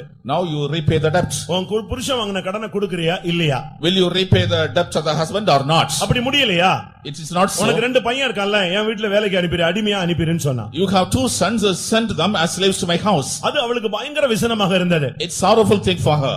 கடன் தீர்க்கதரிசி கடன் வாங்கினான்னு நல்லா தெரியும். She know prophet received debts. இவளுக்கு எந்த போக்குமே தெரியல. She did not what to do. வீட்டுல கொஞ்சம் எண்ணெய் மாத்திரம் இருந்தது. There was little oil in the house. ஒரு குடம் எண்ணெய் இருந்தது, வேற ஒண்ணுமே கிடையாது. There was 1 pot oil, nothing else. கடன் வாங்கினவர்கள் எல்லாம் கொஞ்சம் இந்த பிரசங்கத்தை நல்லா கவனிங்க. இந்த கான்செப்ட்ல நீ அக்செப்ட் பண்ணணும், நீ அதை செயல்படுத்தணும். Those who are borrowed money understand clearly, you have to apply the same concept. கடன் விடுதலைன்னு சொல்லிட்டு விடுதலை பெற்ற உடனே திருப்பியும் போய் இன்னொரு கடன் வாங்கிட்டு வர, லட்சக்கணக்கில் கடன் வாங்கிட்டு வரக்கூடாது. You are getting deliverance from debt, again you should not go and receive loan. ஒருவேளை இதுதான் உனக்கு கடனை பத்தி கடைசி வார்னிங்கா, லாஸ்ட் மெசேஜா இருக்கலாம். Perhaps this may be the last warning and message regarding debt. என்ன நடந்தது தெரியுமா? What happened? அவ ஓடி போய் தீர்க்கதரிசிட்ட போய் இன்னொரு தீர்க்கதரிசி, பெரிய தீர்க்கதரிசிட்ட போய் சேர்ந்துட்டா. She came and told to a great prophet. அவருக்கு அவன் சொன்னா, நான் உனக்கு கடன் அடைக்கிறதுக்கு நான் என்ன செய்யணும்னு கேட்டான். He asked, what can I do to repay the debt? அப்ப அவ சொன்னா, என் வீட்டுல ஒரு குடம் எண்ணெய் தான் இருக்கு, வேற எதுவுமே கிடையாது. She said, there is only one pot of oil in my house, nothing else. அவள் போய் அந்த தீர்க்கதரிசிட்ட சொன்னா, என் புருஷன் தரிசனம் சொன்னது உங்களுக்கு தெரியும், கர்த்தருக்கு பயந்து நடந்தான் என்னும் தெரியும். கர்த்தருக்கு பயந்து நடந்தா 128 சங்கீதம் நிறைவேறி இருக்கணும். She went and told the prophet, you know that my husband prophesied and he feared God. If he feared God, Psalm 128 might have been fulfilled. புரியுதா உங்களுக்கு? உமது அடியான் கர்த்தருக்கு பயந்து நடந்தான், கர்த்தருக்கு பயந்து நடந்த மனிதன் இவ்விதமாய் ஆசீர்வதிக்கப்படுவான் என்று 128 சங்கீதம் சொல்லுது. Thy servant feared God and walked. In Psalm 128 we read, the man who fears God will be blessed in such and such way. கர்த்தருக்கு பயந்து நடந்த மனுஷன் இங்க தீர்க்கதரிசனம் சொல்றாரு, கர்த்தருக்கு பயந்து நடக்கிறாரு, கடனும் வாங்கிக்கிட்டே இருக்கிறாரு. The man who fears God is prophecy, he is fearing God, in the meantime he is borrowing money. அவசியம் இல்லாம நமக்கு எதுவுமே தேவை கிடையாது. Unnecessarily we don't have any need. விசுவாசத்தினால் வராத யாவுமே பாவம். Anything which comes not by faith is sin. அப்படி ஒரு சுகபோக வாழ்க்கையை நீங்கள் கடன் வாங்கி அனுபவிக்கணும்னு நினைக்காதீங்க. நம்முடைய இயேசு இந்த உலகத்திலே தலைசாக்க இடமில்லாதவராய் சுற்றி திரிந்தார், அவரைத்தான் நாம் வணங்கி ஆராதிக்கிறோம். Do not desire to lead a luxurious and comfortable life receiving loan. Our Lord Jesus Christ came as a man who has no way to lay his head. We are following him. இரக்கமுள்ள தேவன் அந்த பெண்ணுக்கு ஒரு வாய்ப்பை கொடுத்து அந்த எண்ணெயை பெருக செய்து கொண்டே வந்தார். The merciful God gave a chance to that woman. He made the oil to increase. எல்லா குடமும் நிறைந்து கொண்டே வந்தது. All the pots were full. ஆசீர்வாதம் பெருகிக் கொண்டே வந்தது. Blessing was increasing. இவ உடனே என்ன சொன்னா, திரும்பவும் அந்த ஆசீர்வாதம், அந்த எண்ணெய் நின்று போன உடனே திரும்பவும் தீர்க்கதரிசனத்திலே போனாள். When the flow of oil stopped, she again went to the prophet. நம்ம என்ன செய்றோம் தெரியுமா? What we do? கடன் தீர்க்க முடியாத சூழ்நிலைகள், பிரச்சனையான நேரத்துல எல்லாம் faith அவங்க டெய்லி வந்துட்டே இருப்போம். When we had problems of in debt we cannot repay, we every day we came to faith home. காலையில பார்த்தா இவன் தான் நிப்பான், சாயங்காலம் பார்த்தா இவன் தான் நிப்பான். Every morning and the evening he will be in the faith home. ஆனா ஆசீர்வாதம் கிடைச்ச பின்பு, but once you receive blessing, அவ்வளவுதான். நமக்கு அதுக்கு பிறகு ரொம்ப ஸ்பீடா பிஸி ஆகி போய் நம்ம வழி தவறி போக ஆரம்பித்து விடுகிறோம். afterwards we become very busy, we go astray. அந்த பெண் திரும்ப அதே மனுஷன், தேவனுடைய மனுஷன்ட்ட வந்து, எல்லா குடமும் நிறைஞ்சிருக்கு, நான் என்ன செய்யணும்னு கேட்டா. The same woman came to the man of God and told, all the pots are full, what am I to do? 2 ராஜாக்கள் 4ஆம் அதிகாரம் 7ஆம் வசனத்தை ஒரு விசை வாசிக்கலாம். 2 Kings chapter 4 verse 7. கடன் வாங்கினவர்கள் இன்னைக்கு கர்த்தர் உன்னை ஆசீர்வதிக்க போகிறார், கடனில் இருந்து விடுதலையாக்க போகிறார்.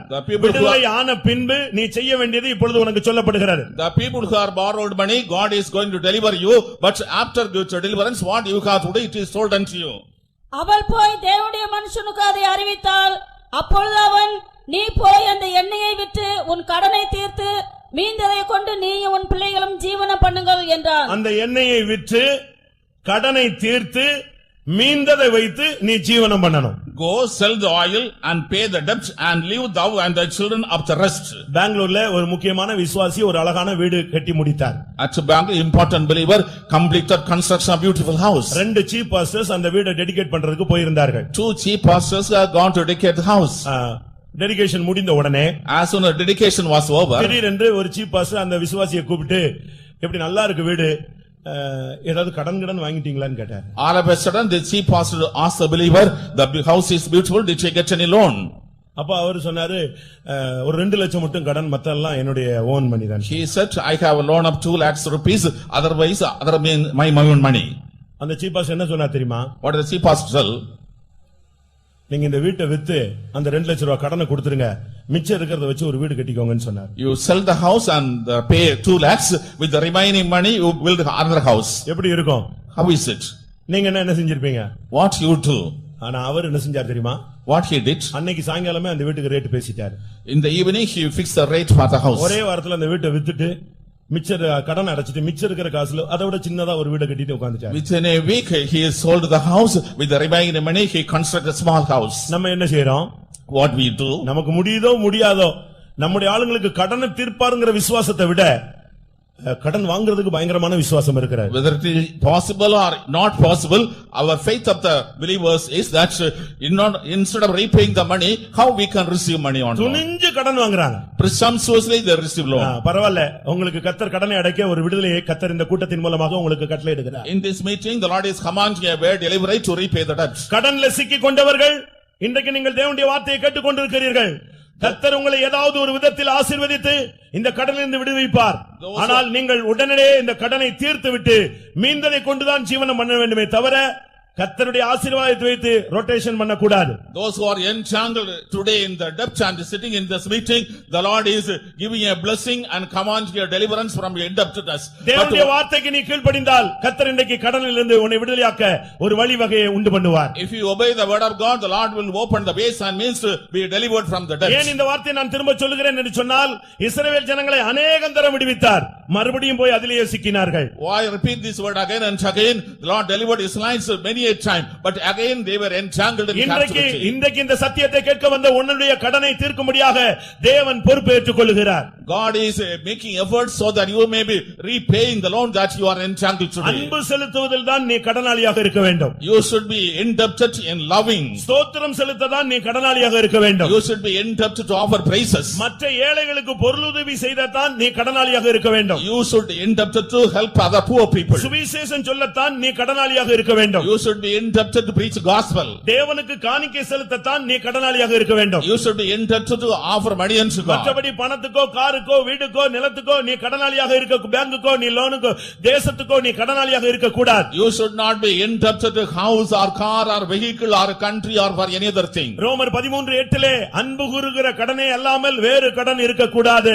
In Romans chapter 13 verse 8, only we should have the debt of loving others and no other debt. இரண்டாம் தெசலோனிக்கேயர் 1:3 வசனத்திலே ஸ்தோத்திரிக்க நீ கடனாளிகளாய் இருக்கிறாய். In 2 Thessalonians chapter 1 verse 3, you are indebted to offer praises. ரோமர் 15:27 விசுவாசிகளுக்கோ புறஜாதிகளுக்கோ பொருளுதவி செய்ய நீ கடனாளியாக இருக்கிறாய். Romans chapter 15 verse 37, you are indebted to help others who are Gentiles or others. ரோமர் 1:14 படி ஞானிகளுக்கும் கிரேக்கும் பேதைகளுக்கும் புறஜாதிகளுக்கும் சுவிசேஷம் அறிவிக்க நாம் கடனாளிகளாக இருக்கிறோம். According to Romans chapter 1, you are indebted to preach gospel to Greek, Romans and other Gentiles. எசேக்கியேல் 45:16 படி தேவனுக்கு காணிக்கை செலுத்த நாம் கடனாளிகளாக இருக்கிறோம். According to Ezekiel chapter 45 verse 16, we are indebted to offer money unto God. மற்றபடி இந்த உலகத்திலே நீ எந்த விதத்திலும் கடனாளியாக இருக்க கூடாது. In other ways, you should not be indebted in any means in this world. மாம்சத்தின்படி ஜீவிக்கிறதுக்கு நாம் மாம்சத்துக்கு கடனாளிகள் அல்ல.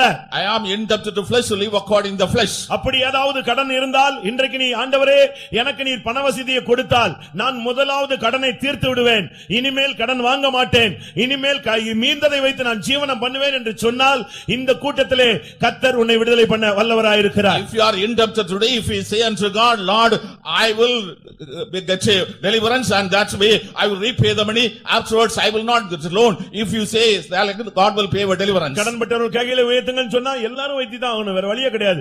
நான் கூட வைத்தி ஆகணும். ஏன்னா நீங்க எல்லாம் கடனா என்ன நீங்க தானே காணிக்கை கொடுக்குறீங்க, அப்ப நானும் அதுக்கு கடனாளியா தான் நிக்க வேண்டியிருக்கும். If you ask to lift your hands who are indebted, nobody can escape because I have to lift. You are receiving loan and paying tithes, therefore I have to lift my hand. நம்ம ஆளுங்க வித்தியாசமா காணிக்கை கொடுப்பாங்க, அது எப்படி வருதுன்னு அவனுக்கு தெரியாது. Our people are paying offerings in different ways, they do not know how they receive it. அதனால தான் காணிக்கையின் தோஷத்தை ஆசாரியன் சுமக்க வேண்டும் சொல்லி இருக்கிறார். It is written that a priest has to carry the iniquity of the offering. சரி, வசதி இருக்கிறவர்கள் என்ன செய்ய வேண்டும்? எனக்கு கடனே இல்ல, நீ ஏழைகளுக்கு உதவி செய். The people who are means what they should do, I do not debted, I will help others. ஏழைக்கு இறங்குகிறவன் கர்த்தருக்கு கடன் கொடுக்கிறான். He that is merciful is lending money to God. அதை கர்த்தர் அவனுக்கு திரும்ப கொடுப்பார். The Lord will repay it. RC பைபிளை போய் படித்து பாருங்கள். ஆர்சி பைபிளை படிச்சு பாருங்க. You read RC Bible.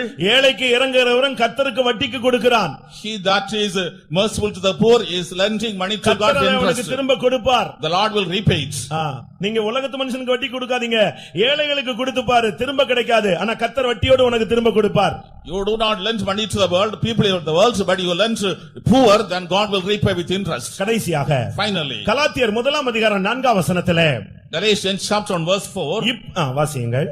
கலாத்தியர் 1:4.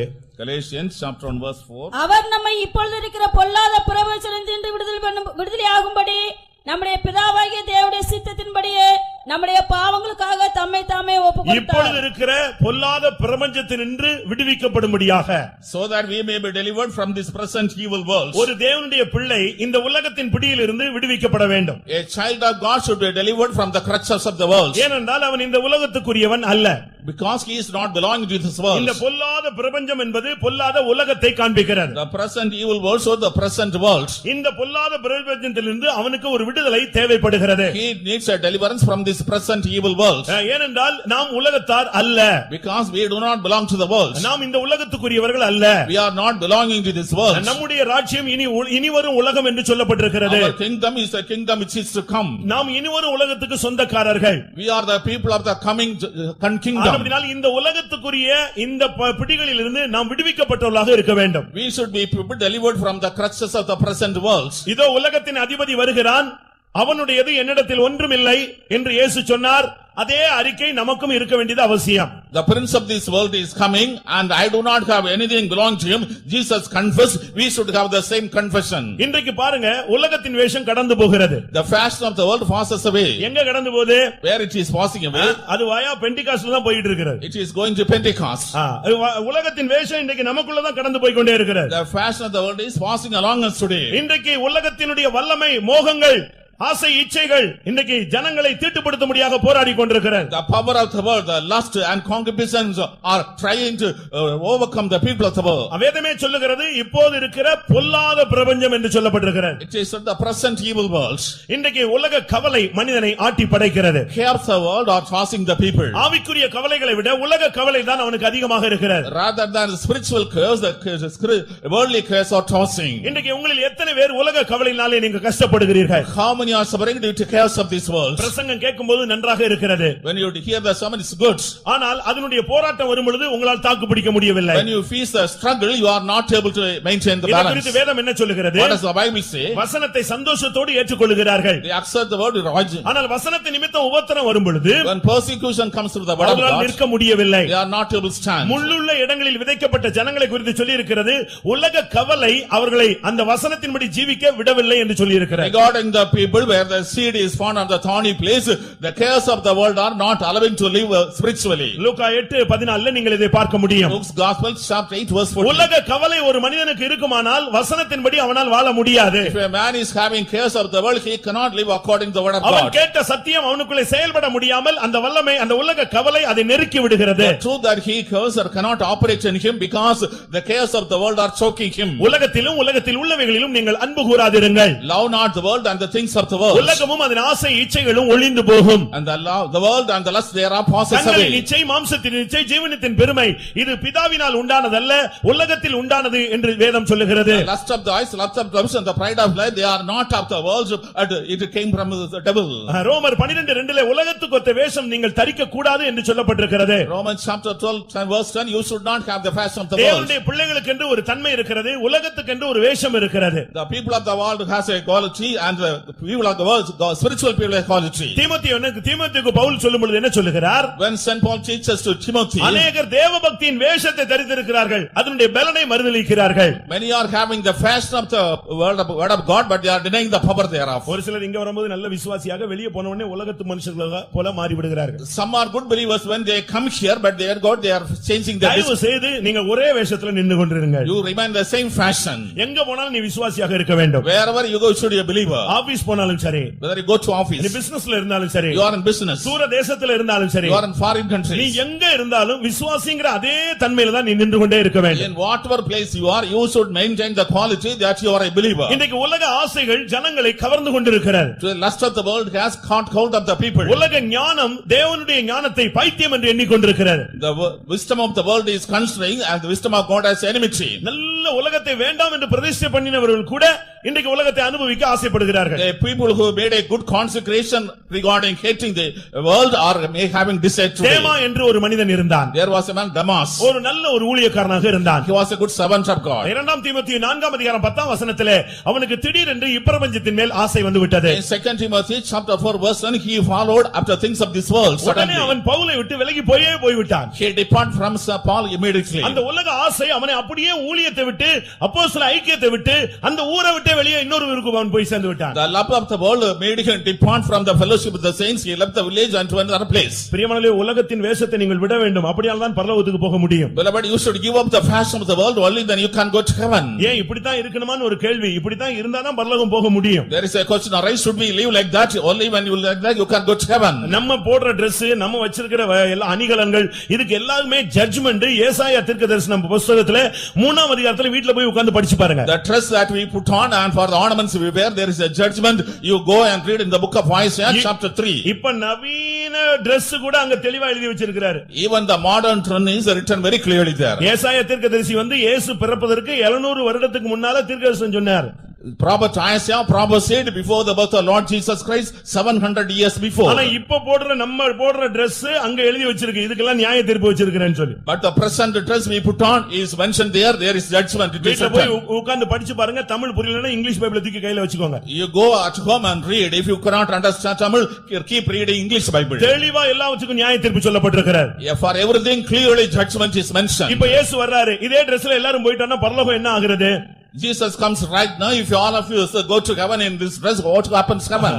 அப்படி நடக்கவே நடக்காது. It will not take place. இயேசுவை தேடி கல்லறைக்கு வந்த பொழுது அவரை சுற்றி இருந்த சீலைகள் அங்கே ஒரு மூலையிலே சுற்றி இருக்க கண்டார்கள். The people who came in search of the graveyard, when they came there, they were the disciples surrounding in a place. இந்த மாடர்ன் வேர்ல்ட் இந்த Dress வச்சிட்டு நீங்க பரலோகத்துக்கு போக முடியாது. Having this modern dress, you cannot go to heaven. உலக ஆடம்பரங்கள் அது தேவனுக்கு முன்பாக ஒன்றுமே எடுபடாது. The fashion of the world will not be useful before God. உலக ஸ்நேகம் தேவனுக்கு விரோதமான பகை என்று அறியீர்களா? Don't you know the love of the world is enmity against God? உலகத்தால் உங்களை கரைபடாதபடி நீங்கள் காத்துக்கொள்ளுங்கள், அப்பொழுதுதான் அது சுத்தமான பக்தி என்று சொல்லப்பட்டிருக்கிறது. You should not defile your world with the world, then only it is a pure religion. யாக்கோபு 1:27 உண்மையான சுத்தமான மாசில்லாத பக்தி என்னன்னு சொல்லி இருக்கிறார். In James chapter 1 verse 1, it is written, what is the pure religion without உலகத்தால் defilement? கரைபடாதபடி தன்னை காத்துக்கொள்ளுகிறதே தேவனுக்கு முன்பாக மாசில்லாத சுத்தமான பக்தி. He that keeps himself without being defiled the world is a pure religion before God. இச்சையினால் உலகத்துக்குண்டான கேட்டுக்கு நீங்கள் தப்ப வேண்டும். You should escape from the corruption through the lust. உலகத்தின் அசுத்தங்களுக்கு நீங்கள் தப்பி ஜீவிக்க வேண்டும். You should be escape from the defilements of the world. அழகும் வீண், சௌந்தரியம் வஞ்சனை உள்ளது. And beauty and all the qualities are vain. நாம் ஆராதிக்கிற தேவன் அழகும் இல்லை, சௌந்தரியம் இல்லை, அந்த கேடடைந்து விரும்பத்தக்க ரூபம் இல்லாமல் சிலுவையிலே தொங்கினவரை தான் நாம் வணங்குகிறோம். Our God whom worship does not have beauty or any comeliness. He was marred, he was hanging on the cross. Such a person we are worshiping. இப்பிரபஞ்சத்தின் தேவனானவன் இன்றைக்கு அநேகருடைய மனக்கண்களை குருடாக்கி கொண்டிருக்கிறார். The prince of this world has blinded the minds of many people today. பிரியமானவர்களே, உங்களில் எத்தனை பேர் உலகத்தின் வல்லமையினாலே கட்டப்பட்டிருக்கிறீர்கள்? Beloved, how many are caught by the power of the world? இப்போ உள்ள உங்களுக்கு நம்ம உலகத்தை பத்தி சொன்னா நம்ம ஏதோ ஒரு 400 வருடங்களுக்கு முன்பாக உள்ளவர்கள் என்று எண்ணிக்கொள்கிறார்கள். If we speak about the world, the people think that we are far away 400 years back. அவங்க அப்படிதான் நினைச்சுக்கிறாங்க. ஜிப்பா போட்டு வந்து பிரசங்கம் பண்ணா இவங்களுக்கு எல்லாம் ஒண்ணுமே தெரியாது, பழமைவாதிகள்னு சொல்றான். If you put on chipa and press, they say they are old people, they do not know anything modern. பைபிளுக்கு வந்து பழமைவாதி புதுமைவாதி எல்லாம் ஒண்ணுமே கிடையாது. அது எக்காலத்துக்கும் உபயோகப்படுத்தக்கூடிய தேவனுடைய வார்த்தை. The Bible is not a law for the new or old people, it is ever you can use. உலகத்தின் ஆசை இச்சைகளிலே சிக்கிக் கொள்ளாதிருங்கள். Do not get tangled in the desires lust of the world. அது ஒரு கானல் நீர், உன்னை இழுத்து கொண்டு போய் ஏமாற்றி விடும். It's a mirage which will drag you and deceive you. உலகத்தின் வல்லமையில பிடிபட்டிருக்கிறவன் இன்னைக்கு மயக்கம் தெளிந்து வெளியே வர வேண்டும். He who is entangled the power of the world should be delivered from the bewitching and be saved. கலாத்தியர் 1:4 சொல்லுகிறது இப்ப இந்த பொல்லாத பிரபஞ்சத்திலிருந்து விடுவிக்கப்படும்படிதான் இயேசு கிறிஸ்து தன்னை சிலுவையிலே நம்முடைய பாவங்களுக்காக ஒப்புக் கொடுத்தார். In Galatians we read Lord Jesus Christ offered him upon the cross so that we may be delivered from the fashion of this world. ஒரு தேவனுடைய பிள்ளை உலகத்தின் பிடியிலிருந்து விடுவிக்கப்பட வேண்டியது அவசியம். It is essential a child of God should be delivered from the clutches of the world. உலக ஆடம்பரங்கள் உங்களுக்குள்ளே இருக்க கூடாது. You should not have the fashion of this world. உலகத்தினுடைய பொருட்கள் உனக்குள்ளே இருக்க கூடாது. The things of the world should not be with you. வருவான் ஒரு நாள் ஒரு ஆள் வருவான். One person will come one day. உலகத்தின் அதிபதி வருவான். The prince of the world will come. இப்ப வந்தா நீ இயேசு சொன்ன மாதிரி சொல்ல முடியுமா? If he comes right now, can you இதோ say like உலகத்தின் Jesus? அதிபதி வருகிறான். அவனுடையது என்னிடத்தில் ஒன்றுமே இல்லை. The prince of the world is coming, nothing belongs to him is in me. அப்படி நம்ம சொல்லவே முடியாது. We cannot say so. ஒரு இடத்துல ஒரு பிசாசு பிடித்த ஆளை வைத்து ஜெபித்துக் கொண்டிருந்தார்கள். In a place a person who was afflicted by a devil was prayed for. அந்த ஆவி அலறிக் கொண்டிருந்தது. That spirit was crying. அந்த நேரத்துல பார்த்து ஒரு விசுவாசி ஒரு புதிய ஆத்மாவை கூட்டி வந்தாங்க. At that time a believer brought a new soul. அவங்க பாவம் அவங்க நியூ சோல் அவங்க. He is a new soul. அவங்க நகையும் போட்டு பூவெல்லாம் வச்சு அன்னைக்கு தான் சர்ச்சுக்கு என்டர் ஆயிருக்காங்க. She has wearing jewels and she was having flower. On the first day she was coming to the church. அந்த ஆவி அவ்வளவு நேரம் நான் போறேன் ஐயோ நீ விட்டுருங்கன்னு சொன்ன ஆவி இந்த ஆளை பார்த்த உடனே ரைட் நான் போறேன் எனக்கு ஆள் வந்துருச்சுன்னு சொல்லுச்சு. The spirit who also was crying I am leaving but when the believer came my person is coming. believer came இல்ல அந்த புதிய ஆத்மாவை பார்த்த உடனே seeing the new soul அது சொல்லுச்சு எனக்கு ஆள் வந்துருச்சு ரைட் நான் இனிமே பாதாளத்துக்கு போக முடியல இங்க ஒரு ஆள்கிட்ட நான் போயிடுவேன்னு சொல்லி. My person is come I need not go to hell here is the person I will go inside. எப்படி என்ன யோசிச்சு பாருங்க how it is. ஒரு சின்ன காரியம் இருந்தா உள்ள வந்து உட்கார்ந்துருவான். If there is a small thing he will come and enter. உன்னுடைய வாழ்க்கையில உலகத்தினுடைய ஒரு தொடர்பு கூட இருக்க கூடாது. You should not have any link with the world in your life. உலகத்தினால் கரைப்பட்டால் நீ தேவனுடைய சன்னிதானத்துல போய் நிற்க முடியாது. If you are defiled by the world you cannot stand in the presence of God. ஒருவேளை உலகத்தின் பிடியில நீ சிக்கி தவித்திருக்கலாம். உன்னை விடுதலையாக்கும்படியாகத்தான் தேவன் இந்த வார்த்தையை அனுப்பி கொண்டிருக்கிறார். Perhaps you are entangled the clutches of the world and are suffering. The Lord is sending the word to deliver you. உங்களில் எத்தனை பேருக்கு உலகத்தின் பிடியிலிருந்து விடுதலை வேண்டும்? How many want deliverance from clutches of the world? மரண பயத்திலிருந்து விடுதலை. Deliverance from the fear of death. உங்கள் குடும்பத்துக்கு ஒரு விடுதலை. For your family a deliverance. நீங்கள் விடுதலை பண்ணினால் உங்களுக்கு விடுதலை.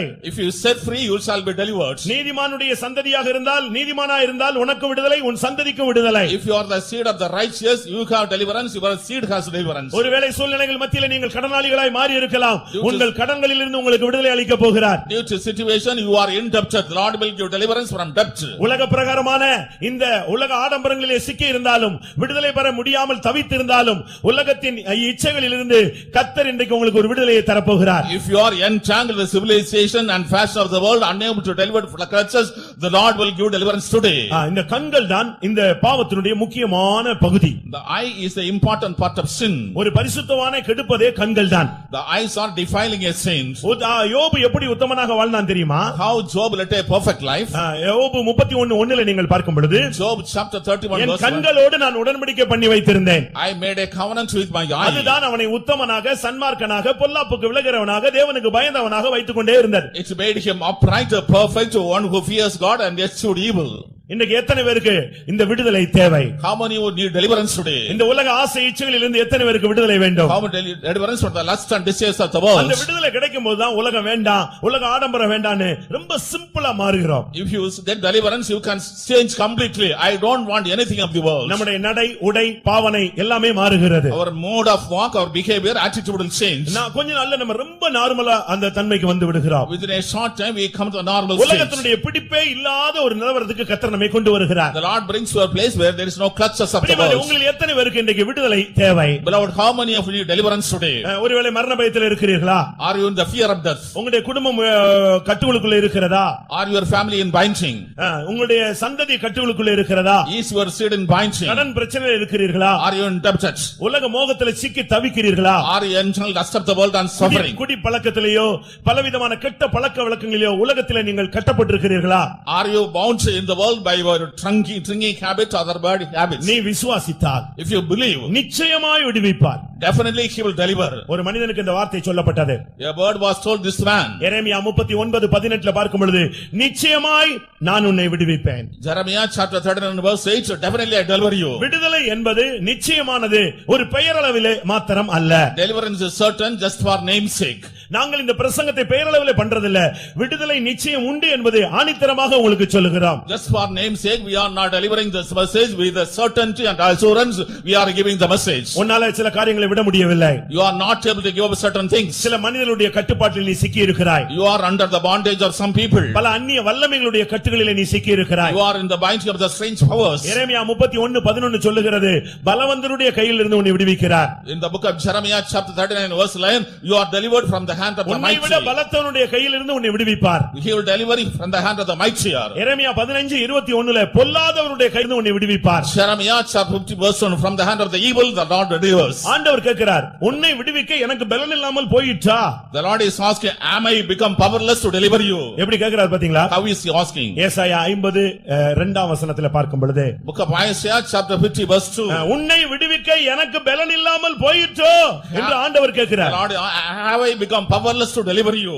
எந்த மனுஷனை விடுவிக்க அவருக்கு பலன் இருக்கிறது. He has power to deliver any man. பிரியமானவர்களே, உங்களில் எத்தனை பேருக்கு விடுதலை தேவை? Beloved, how many of you need deliverance? விடுதலையை வாஞ்சிக்கிறவர்கள் கண்களை மூடுங்கள். Those who want deliverance, close your eyes. இது ஒரு விடுதலையின் நேரமாக உன் வாழ்க்கையிலே அமையட்டும். Let me be the time of deliverance in your life. ஒவ்வொரு கூட்டத்திலும் ஒவ்வொரு விதத்திலே உள்ள ஜனங்களை அவர் கட்டவிழ்த்துக் கொண்டே வருகிறார். In every meeting, the Lord is loosing the binding in different ways. நீங்க இத பிரசங்கமா கேட்காம தேவனுடைய விடுதலையின் வல்லமையாக நீங்கள் கேட்டுக்கொண்டே இருங்கள். You should not hear this as sermon, but you should take as the power of deliverance of God. யார் என்னை விடுதலையாக்குவார்? Who shall deliver me? அந்த பதில் சொல்றார் இயேசு, நான் வந்து உன்னை விடுவிப்பேன். Jesus gives the reply, I will come and deliver உன்னை you. விடுதலையாக்கும்படியாக நான் சிலுவையிலே ஏறினவர். I went to the cross to deliver you. உனக்காக நான் ரத்தம் சிந்தி இருக்கிறேன். I have shed my blood for you. அன்றைக்கு சிலுவையிலிருந்து விடுதலை பெற வாய்ப்பு இருந்தது. விடுதலை பெற சம்மதியாமல் உனக்காக நான் வாதிக்கப்பட்டேன். I have been delivered from the cross, but for you I was tortured. ரட்சிக்க கூடாதபடி என் கைகள் குறுகி போகவில்லை. கேட்க கூடாதபடி என் செவிகள் மந்தமாகி போகவில்லை. உன்னை ரட்சிக்க விடுவிக்க கூடாதபடி என்னுடைய பலன் குறுகி போகவில்லை. My hands are not shortened that I cannot deliver you. My eyes are not dim that I cannot see you. I have power to deliver you. இன்றைக்கு விடுதலையின் வல்லமையாக அவர் நம்முடைய மத்தியிலே வந்திருக்கிறார். Today he has come in our midst as the incarnation of power நான் and இப்பொழுது deliverance. உங்களுக்கு முன்வைத்த வசனத்தின்படி யாருக்கெல்லாம் விடுதலை வேண்டுமோ அவர்கள் எல்லாம் முழங்கால் படியிடுங்கள். According to the words that I presented before you, whoever want deliverance, please kneel down. கர்த்தருடைய வல்லமையை நீங்கள் இப்பொழுது பிரத்யட்சமாய் காணலாம், அனுபவிக்கலாம். Openly you will be able to see the power of God and enjoy it. காண்பது என்பது மற்றவர்கள் நிரம்புவதை விடுதலை பெறுவதை நீங்கள் பார்ப்பது. அனுபவிப்பது உன்னுடைய தனிப்பட்ட ஜீவியத்தில் நடைபெறக்கூடிய முக்கிய சம்பவம். Seeing is how others are delivered, you see it. But enjoy means you feel, realize in your personal life. நீங்க விசுவாசத்தோடு கர்த்தருடைய வார்த்தையை நீங்கள் ஏற்றுக்கொள்ளுங்கள். With faith you receive the word of God. நீங்கள் எல்லாம் தேவனுடைய பிள்ளைகள் தானே. You are the people of God. மரண பயத்துக்கு இடம் கொடாதீங்க. Do not give room for fear of death. உன்னை தெய்வீக சுத்தத்தில் நிக்க முடியாம தடுக்கிற சக்தி அதுதான். It is the power which is preventing you from abiding divine healing. இன்னைக்கு கர்த்தாவே, மரண பிடியிலிருந்து மரண பயத்திலிருந்து என்னை விடுவியும் ஆண்டவரேன்னு தேவனை நோக்கி கூப்பிடு. You call unto God, Lord, deliver me from the fear of death. மரண பயத்திலிருந்து விடுதலை வாஞ்சிக்கிறவர்கள் கரங்களை உயர்த்துங்கள் பார்க்கலாம். Those who want deliverance, lift your hands. பாருங்க, பயங்கரமான ஒரு ஆவி அது. It's a severe spirit. அது ஒரு பயங்கர பயத்தின் ஆவி. It is terrible kind of fear. எவ்வளவு பெரிய ஆளும் கூட இந்த மரணம்னு ஒண்ணே ஒரு முகம்லாம் மாறிடும். What a great person he may be, when he is facing death, his face changes. எவ்வளவு பெரிய சாதனையாளர்கள் மரணத்தில் தோத்து போயிட்டாங்க தெரியுமா? The people who have achieved many things, they are defeated before death. மரண பயம் இன்னைக்கு இந்த கூட்டத்தில் போராடி கொண்டிருக்கிறார். The fear of death is struggling in this meeting. என்னுடைய சந்ததி விடுவிக்கப்பட வேண்டும் என்று எத்தனை பேர் காத்திருக்கிறீர்கள்? How many of desire my seed should be delivered? உன் தம்பியோ அண்ணனோ அப்பாவோ மனைவியோ பிள்ளைகளோ யாராவது விடுவிக்கப்பட வேண்டும் என்று நீங்கள் வருடக்கணக்கா போராடி கொண்டிருக்கலாம். Elder brother, younger brother, or your mothers or fathers or relatives, you are fighting for many years. இன்னைக்கு உன்னுடைய கண்ணீர் அவர்களை வெளியே கொண்டு வரும். Your tears will bring them out. உன்னுடைய உடன்படிக்கையின் இரத்தத்தினால் தண்ணீர் இல்லாத குழியில் அடைபட்டிருக்கிற உன்னுடையவர்களை நான் விடுதலை பண்ணுவேன் என்று சொல்லுகிறார். எல்லாரும் ஒரு பிரதிஷ்டை பண்ணுங்க. ஆண்டவரே, என் குடும்பத்தை விடுவிக்க முடியாக நான் என்னை பிரதிஷ்டை பண்ணுகிறேன் சொல்லுங்க. இன்றைக்கே கர்த்தர் இரட்சணிய நாளாக மாற்றுவார். All make a consecration. Lord, I dedicate myself so that I may be delivered. Today will be the day of salvation for you. நான் பயங்கர கடனுக்குள் சிக்கி இருக்கிறேன். I am indebted in a huge amount. என் சொத்தை வித்தா கூட அந்த கடனை அடைக்க முடியாது. If I sell my property, I cannot repay. அறிந்தோ அறியாமலோ கடன் பெருகி போய்விட்டது. knowingly or unknowingly. எனக்கு கடன்ல இருந்து விடுதலை வேணும்னு சொல்றவங்க யாராவது இருந்தா கைகளை வைத்துங்க. பாத்தீங்களா பிரியமானவர்களே, கடன் ஒரு பொல்லாத வல்லமை, அடிமைத்தனத்தின் ஆவி. Beloved, the debt is a terrible power. It is a power of slavery. நிச்சயமாய் கர்த்தர் உன்னை ஆசீர்வதிப்பார். Definitely God will bless you. ஆனா நீ கடனை தீர்ப்பன்னு ஒரு தீர்மானம் எடுத்துக்கொள். But you decide to repay the loan. ஆண்டவரே, நீங்க எனக்கு இந்த வசதி வாய்ப்பு எல்லாம் கொடுத்தீங்கன்னா நான் கடனை அடைச்சிருவேன். மிஞ்சதை வச்சு நீர் ஆசீர்வதிக்கும் பொழுது நான் பெருகிக் கொண்டே போவேன். Lord, if we pay the means and ways to repay the loan, I'll repay the loan. கர்த்தரை நம்புகிறவனோ செழிப்பான். He that believes will be prosperous. உங்களில் எத்தனை பேருக்கு உலகத்தின் ஆடம்பரங்களில் இருந்து, இச்சைகளில் இருந்து, உலக கரைகளில் இருந்து விடுதலை வேண்டும் என்று வாஞ்சிக்கிறீர்கள்? How many of you desire deliverance from the lusts of the world, desires of the world and the things of the world? எல்லாரும் கரங்களை விடுதலை வாஞ்சிக்கிறவங்க மட்டும் கைகளை வைத்துங்க. ஏன்னு சொன்னா ஸ்கூல் அல்ல, ஆனா விடுதலைக்கு நீ வாஞ்சிக்கும் பொழுது பரலோகம் உன்னை நோக்கி பார்க்கிறது. உள்ளத்தில் இருந்து ஐயோ என் பிள்ளை விடுதலைக்காக கதறுகிறான், நான் அவனை விடுதலையாக்க போகிறேன். Those who want to deliverance, lift your hands, because the heaven looks at you. My child is the desire from the depth of the heart, I should deliver.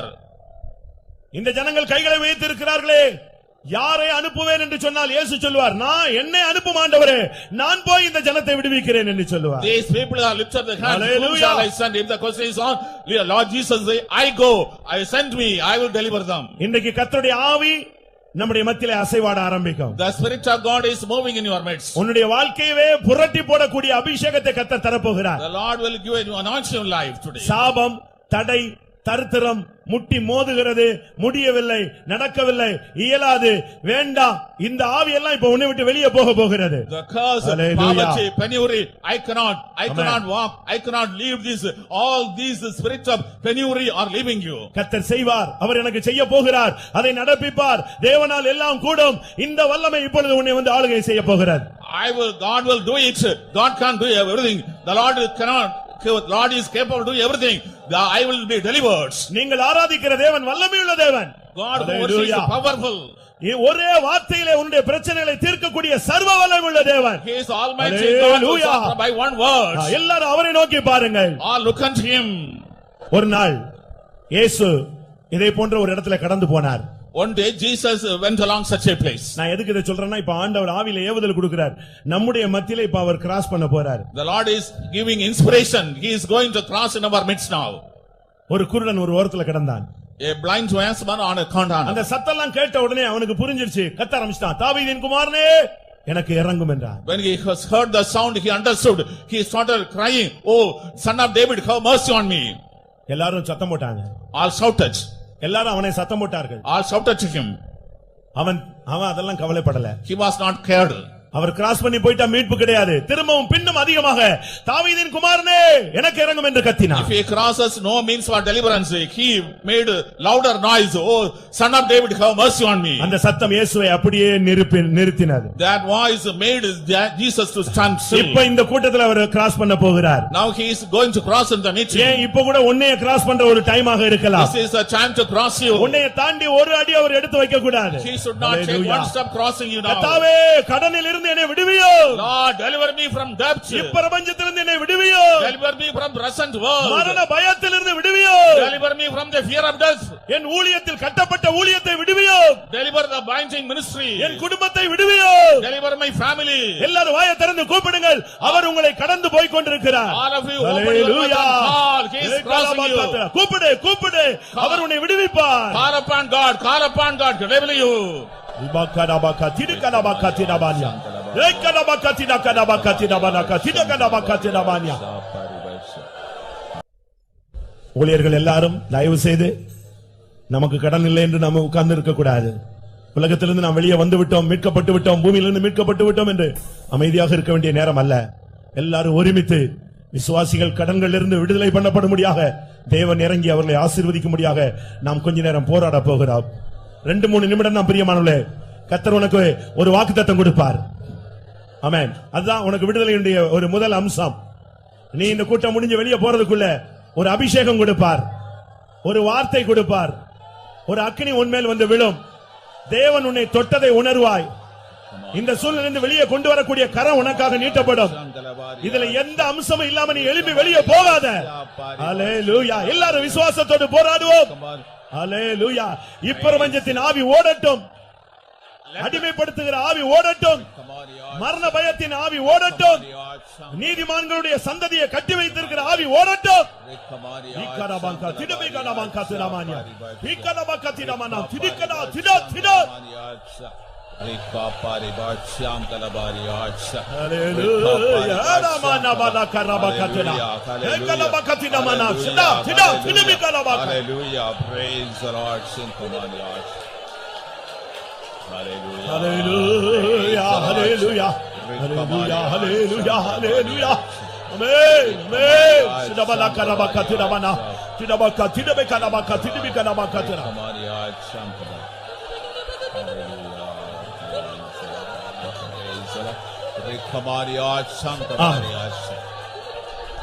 ஆமென், ஆமென். நான் ஒரு வீட்டுக்கு போயிருந்தேன். I went to your house. திடீரென்று இரண்டு முரட்டுத்தனமானவர்கள் அந்த வீட்டுக்குள்ளே வந்தார்கள். Suddenly two ruffians came to the house. நான் அடுத்த ரூமுக்குள்ளே போய்விட்டேன். I went next room. அந்த விசுவாசி அந்த ரெண்டு பேர்ட்ட மாட்டிக்கொண்டார். The believer was caught in the hands of two ruffians. அந்த ரெண்டு பேரும் சொன்னாங்க, 65,000 ரூபாய் மாசத்துக்கு வட்டி கட்டுவேன்னு சொல்லி தான் நீ காசு வாங்கி இருக்கிற, 65,000 கொடுன்னு கேட்டான். Both of them told, you promised I will pay 65,000 rupees every month and receive loan, pay 65,000. அந்த விசுவாசியினால் ஒண்ணுமே செய்ய முடியல, பதிலே பேச முடியல. The believer could not give any reply. நான் பின்பு அவர் வெளியே போன பின்பு நான் விசாரித்தேன். After they went out, I asked him. வாரத்துக்கு 44,000 ரூபாய் வட்டி, மாசத்துக்கு அது போக 60,000 ரூபாய் வட்டி. இவன் எங்க தேர்வான்? Every week 44,000 rupees. Apart from that 65,000 rupees that's every month. அப்ப எவ்வளவு கடன் வாங்கி இருக்கான், எவ்வளவு அடிமைத்தனத்துக்குள்ள இருக்கான்னு பாருங்க. How much indebted, how much slavery in. தயவு செய்து முழங்கால்ல இருந்து யாரும் இறங்க வேண்டாம். கர்த்தருடைய வல்லமை உன்னை டச் பண்ணிட்டோம். நீ இல்லன்னு நீ சாகர வரைக்கும் கடனில இருந்து பரலோகத்தையும் விட்டு பூலோகத்திலையும் வாழ முடியாம என்ன பிரயோஜனம்? கர்த்தாவே, இந்த கடன் ஆவி என்னை விட்டு போகணும் ஆண்டவரே. எல்லாரும் வாயை திறந்து கூப்பிடு. அவர் கிராஸ் பண்றதுக்குள்ள வாங்கி அவரை தொடவை. அவர் உனக்கு இறங்கும் வரை அவரை விடாத. ஹல்லேலூயா. ஆவியானவர் உன்னை தொடட்டும். அந்த ஆவி வெளியே ஓடட்டும் இயேசுவின் நாமத்திலே. சாபத்தின் ஆவி விலகட்டும். இப்பிரபஞ்சத்தின் ஆவி உன்னை விட்டு ஓடட்டும். ஆமென். மரண பயத்தின் ஆவி ஓடட்டும். உன்னை கட்டி உன் பிள்ளைகளை கட்டி வைத்திருக்கிற ஆவி ஓடட்டும். ஹல்லேலூயா, ஹல்லேலூயா, ஹல்லேலூயா. ஆமென், ஹல்லேலூயா. பயப்படாதே, திடமனதாயிரு. கர்த்தர் உன்னை அந்த சூழ்நிலையிலிருந்து மாற்றி வெளியே கொண்டு வருவார். நீ ஆராதிக்கிற தேவன் வல்லமை உள்ளவர். நீ ஆராதிக்கிற தேவன் ஐஸ்வர்யம் உள்ளவர். ஹல்லேலூயா, ஹல்லேலூயா. அவர் ஐஸ்வர்ய சம்பன்னர். ஆமென். ஐஸ்வர்யத்தை சம்பாதிக்கத்தக்க பலனை உனக்கு கொடுக்கிறவர். புதிய வழிகளை உனக்கு திறப்பார். நீ கையிட்டு செய்கிறதை ஆசீர்வதிப்பார். நீ செய்வதை வாய்க்கை செய்வார். ஹல்லேலூயா. ரக்கடபகதிரபலகதிரப. Hallelujah, hallelujah, hallelujah. ஹல்லேலூயா, ஹல்லேலூயா. ஆமென். நீ கிறிஸ்துவுக்குள் இருப்பதினால் உன்னை வெற்றி சிறக்க பண்ண வைப்பது அவருடைய கடமை. As you are in Christ, it is your duty to make you overcomer. உலகத்தின் போராட்டங்களை குறித்து நீங்கள் பயப்பட வேண்டாம். Do not be bothered with the struggles of the world. உலகத்தில் இருக்கிறவனிலும் உனக்குள் இருக்கிறவர் பெரியவர். He that is in you is greater than he that is in the world. இந்த உலக பிரச்சனைகளை குறித்து நீங்கள் பாரப்பட வேண்டாம். அவர் சொல்லுகிறார், நான் உலகத்தை ஜெயித்தேன். Do not be bothered with problems of the world. He says, I have overcome the world. ஆமென். எத்தனை பேர் அதை விசுவாசிக்கிறீர்கள்? How many of you believe it? என்னை கிறிஸ்துவுக்குள் அவர் வெற்றி சிறக்க பண்ணுகிறவர். He makes us triumphant. எல்லா இடங்களிலும் வெற்றி சிறக்க பண்ணுகிறவர். He makes us triumphant in all places. உலகத்தில் இருக்கிறவன் எனக்குள் இருக்கிறவர் பெரியவர். He that is in me is greater than he that is in நான் the world. ஆராதிக்கிற தேவன் உலகத்தை ஜெயித்தவர், சாத்தானை ஜெயித்தவர். The God whom worship has overcome the world. He has overcome the Satan. எத்தனை பேர் அதை விசுவாசிக்கிறீர்கள்? How many of you believe it? நான் ஆராதிக்கிற தேவன் பெரியவர். The God whom worship is great. Hallelujah, hallelujah, hallelujah, hallelujah, hallelujah, hallelujah. Amen. Hallelujah. Hallelujah. Amen. Praise the Lord. Praise the Lord. Praise the Lord. நீங்கள் விடுதலையோடு திரும்பி செல்ல போகிறீர்கள். You will return with deliverance. நீங்க அந்த பாரத்தை நீங்கள் சுமந்து விட வேண்டாம். You should not carry the burden. நீங்கள் அந்த பாரத்தை இறக்கி வைத்து விடுங்கள். Keep down the burden. நாம் ஆராதிக்கிற தேவன் ஜெயித்த தேவன். The Lord whom worship is victorious. எல்லா பிரச்சனைகளையும் ஜெயித்தவர் தான் நாம் ஆராதிக்கிற தேவன். God whom worship has overcome all problems. ஆனபடியால் உன்னையும் அவர் ஜெயாலியாய் மாற்றுகிறார். He will make you a victor. Hallelujah. Hallelujah. எங்கும் ஜெயம், Everywhere victory. எதிலும் ஜெயம், Victory in everything. எப்போதும் ஜெயம். Victory always. எங்க போனாலும் உனக்கு ஒரு ஜெயம். Wherever you go, victory is yours. நீ எதை செய்தாலும் அதுல ஒரு ஜெயம். Whatever you, victory in it. இன்றைக்கு மாத்திரமல்ல, எப்போதும் ஜெயம். Not only today, victory forever. ஒரு சிறிய கோரஸ். எங்கும் ஜெயம், எதிலும் ஜெயம், எப்போதும் ஜெயமே. என்னில் இருப்பவர் பெரியவர். அவர் இயேசு உலகத்தை ஜெயித்தவர். என்னில் இருப்பவர் பெரியவர். இயேசு சாத்தானை ஜெயித்தவர்.